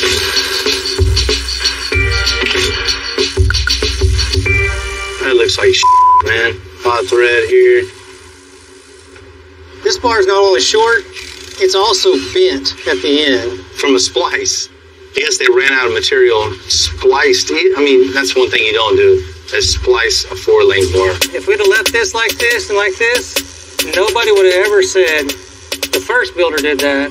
It would have been on extensive. So we can't have that. We got to make it look right and perform right.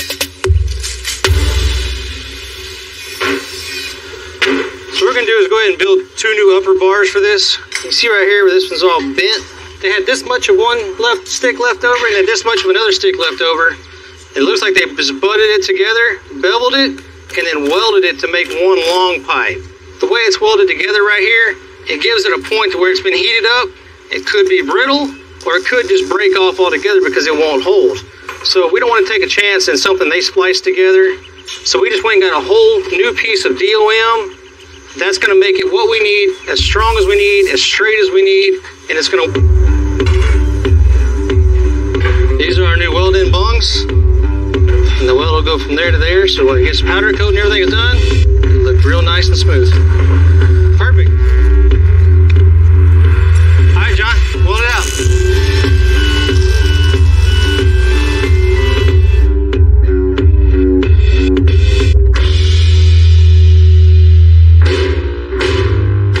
When this party trailer shows up to events, the owner wants this thing to grab all the attention. Heath and John are going to make this thing happen with custom seats, bar tops, and a ton of audio.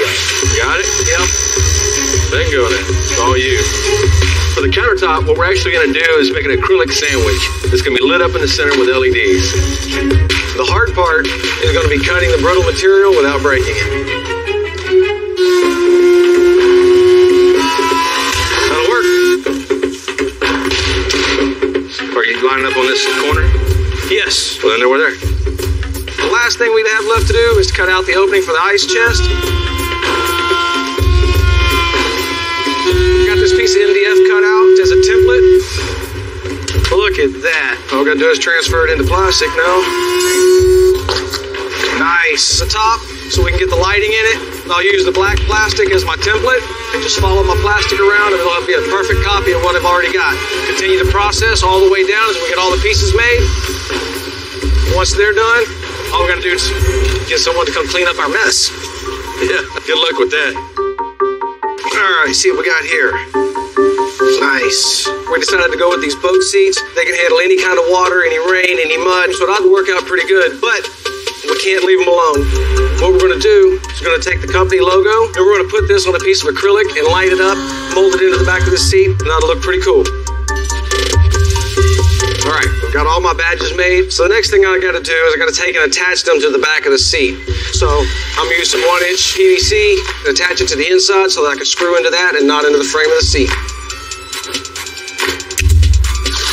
I'll attach the badge to it, and these are just going to be some transfer marks. When the filler hits them, it'll pick up the marker, and then when I pull it off, that line will be in the bottom of my piece, so as I'm sanding, I know to come up to that line and stop, and that keeps everything straight. I worked at a trade school for probably almost 10 years, and one of the hardest things was teaching them to sand. Anytime they looked at sanding, one of the hardest things to do is just kind of get in your head and know that I've got to sand this. It's your space, spend your time, and just go to town.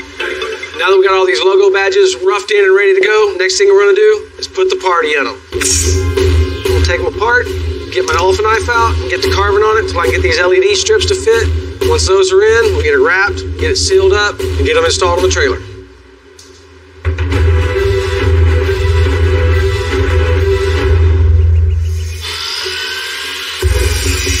When Bill brought us this project, he told us one thing. This thing had to be the loudest thing in the park, the loudest thing at the show, the loudest anywhere it went. The name of the game here is just as many speakers as you can fit. Anywhere you can find a spot, you cram a speaker and make it loud. This thing's going to be so loud, it's going to have people thinking, what in the hell were they thinking when they did that? It's going to slap them right in the face.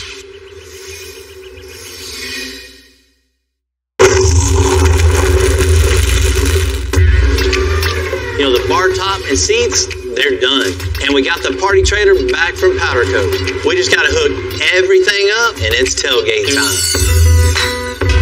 Tom and I are doing the final install of the air tanks, bags, compressors. Hooking up lights used to be difficult, but LEDs have made it easier by 100-fold. Small, waterproof, and durable enough to go anywhere.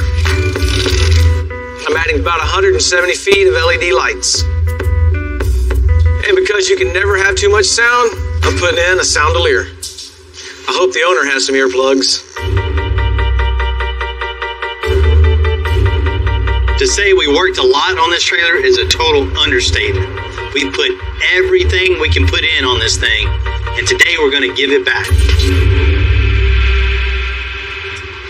What's happening, man? What's up? Man, appreciate y'all meeting me out here at 1886 Humboldt Backyard Bar. This place is all about having a good time, having a couple of drinks, and just kicking back. What a better place to bring your trailer. Yeah, I appreciate you having me out here. This place looks awesome. Well, man, you said go crazy with it. We went insane with it. I can't wait for you to see this thing. Oh, yeah. It's awesome. Definitely over the top. That's so cool. I can't wait to see it. This is going to be great. You ready to check this thing out? Yeah, man. Let's do it. Let's do it. Oh, my. Dude, are you kidding me? Look at that thing. Holy shit. Wow. I've never even seen speakers like that before.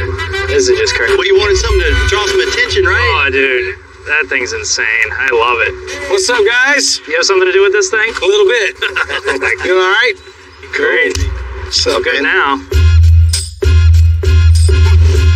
As you see here, we touched every part of this trailer, put air suspension on the back, so it's totally adjustable with a big, heavy 4-link on it, so it looks mean and nasty, too. Yeah, I love the 4-link. I can't wait to really get under there and look at everything you did. I can't wait to get it off-road, drop it down, bring it up. This is going to be perfect. You had old smoker in the back and a grill up front that you found somewhere. I'm not real sure. Yeah.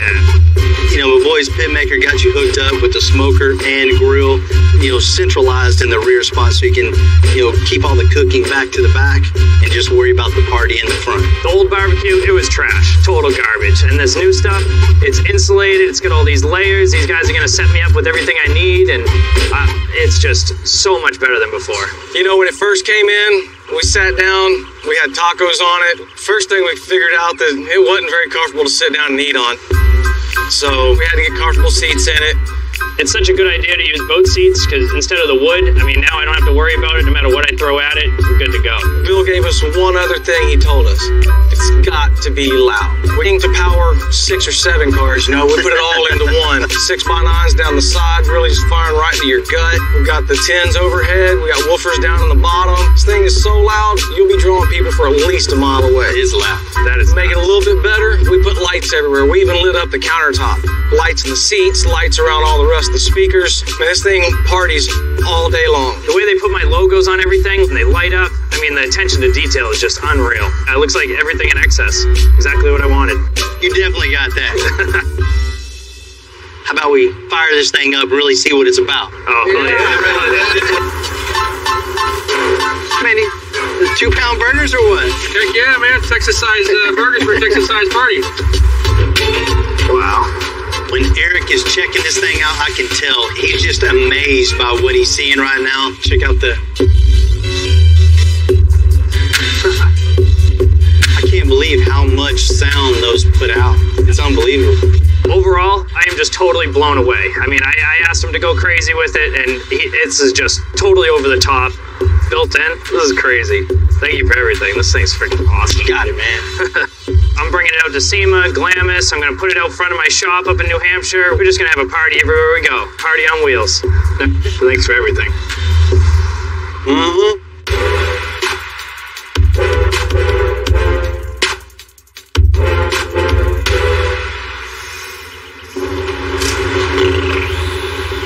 The front suspension on the 2017 F350 is in way better shape than the rest of it. But we still have to clean up the shoddy metalwork before we even think about sending this out with our name on it. All we're trying to do here is knock the high spots out of it. We're not trying to make it smooth and grind it to where it's going to be paintable. They're going to come back and put some body filler on it and be ready to paint. Well, Tim did a great job grinding it off and cleaning it up for us. The next step that we will do, we'll come down with some Bondo. One nice trick that I've learned is for curves like these, you might just rub the Bondo on your finger like this, run it across, and you get a flatter surface that blends into the curve. And there comes the sanding next, which I'm finna start off with 36 grit, and then come back with 80 and finish it off. Now we're getting ready to prime it. The good thing about the primer is you'll be able to see some of the imperfections that are around here. Scratches from the 36, stuff like that will have to get addressed again. So there's no going back. Here it has to be done right, no matter what.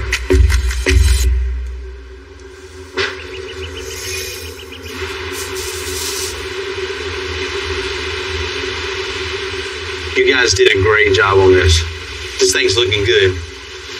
Ready to blow this thing apart and get it painted and coated, huh? Mm-hmm.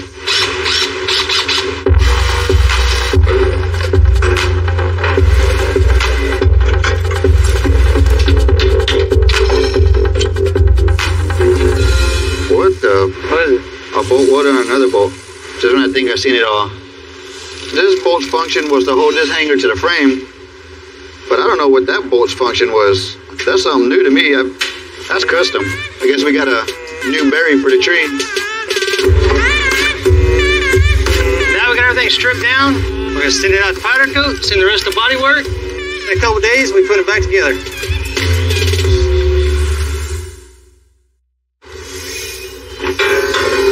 So where are these going? Gotta find a new branch. Years ago, there used to be a big tree in the back of the lot, and everything we'd cut off just get thrown around this tree. Eventually, a big storm came, knocked that whole tree down. Was coming up, started welding up here, and that's how the Tree of Shame got started. All this is stuff that other shops have done that we felt was unsafe. So then over the years, as you added another piece, another piece, another piece, it's now growing like an oak tree. It's just growing up and up and up. True to form today, it just grows a little bit bigger, gets a couple more branches onto it. I think that's it. Shoot, 20 more years, it'll be as tall as the other one. Maybe taller. 5 years? 5 years. All right, well, shoot. Let's get back to it. Bring this in. Got that, right? I know somebody got that.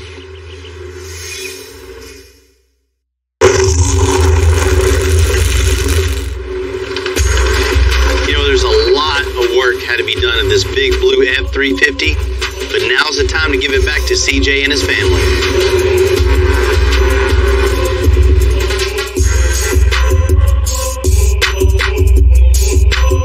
Art Museum. It's a cool spot, huh? It is. I like the murals and everything, but you gave me a call and I don't think we're here to look at paintings. Definitely not going to look at paintings today. Got something else for you to look at. Yeah. You ready to check this thing out? I'm ready to check it out.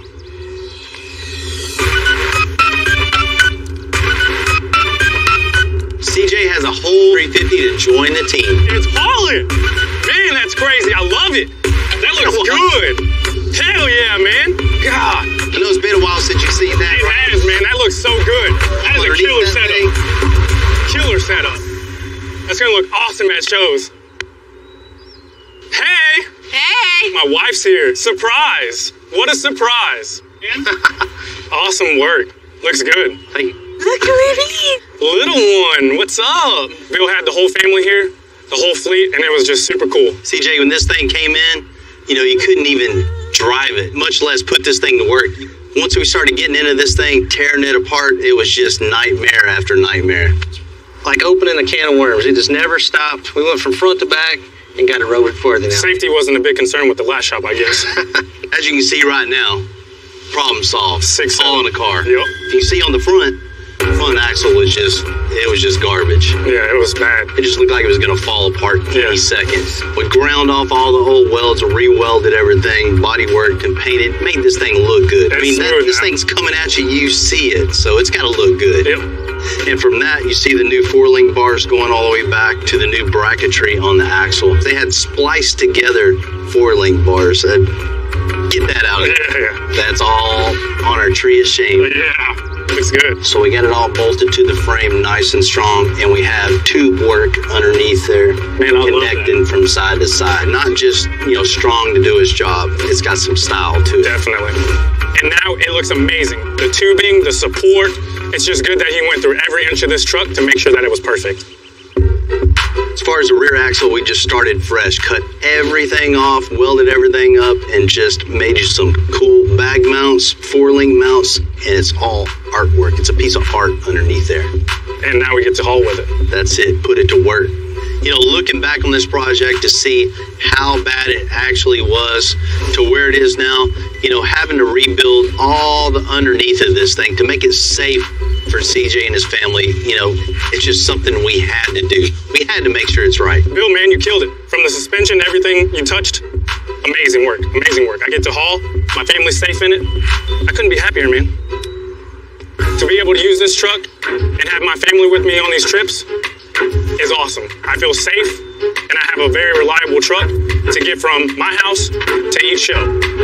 You know, most of the time when you're building a project, you start fresh. You know, this project we get in A to C and ended up going all the way to Z. I mean, there's a bunch of hidden issues that we had to address. I mean, that's what we do. Make it safe, make it cool,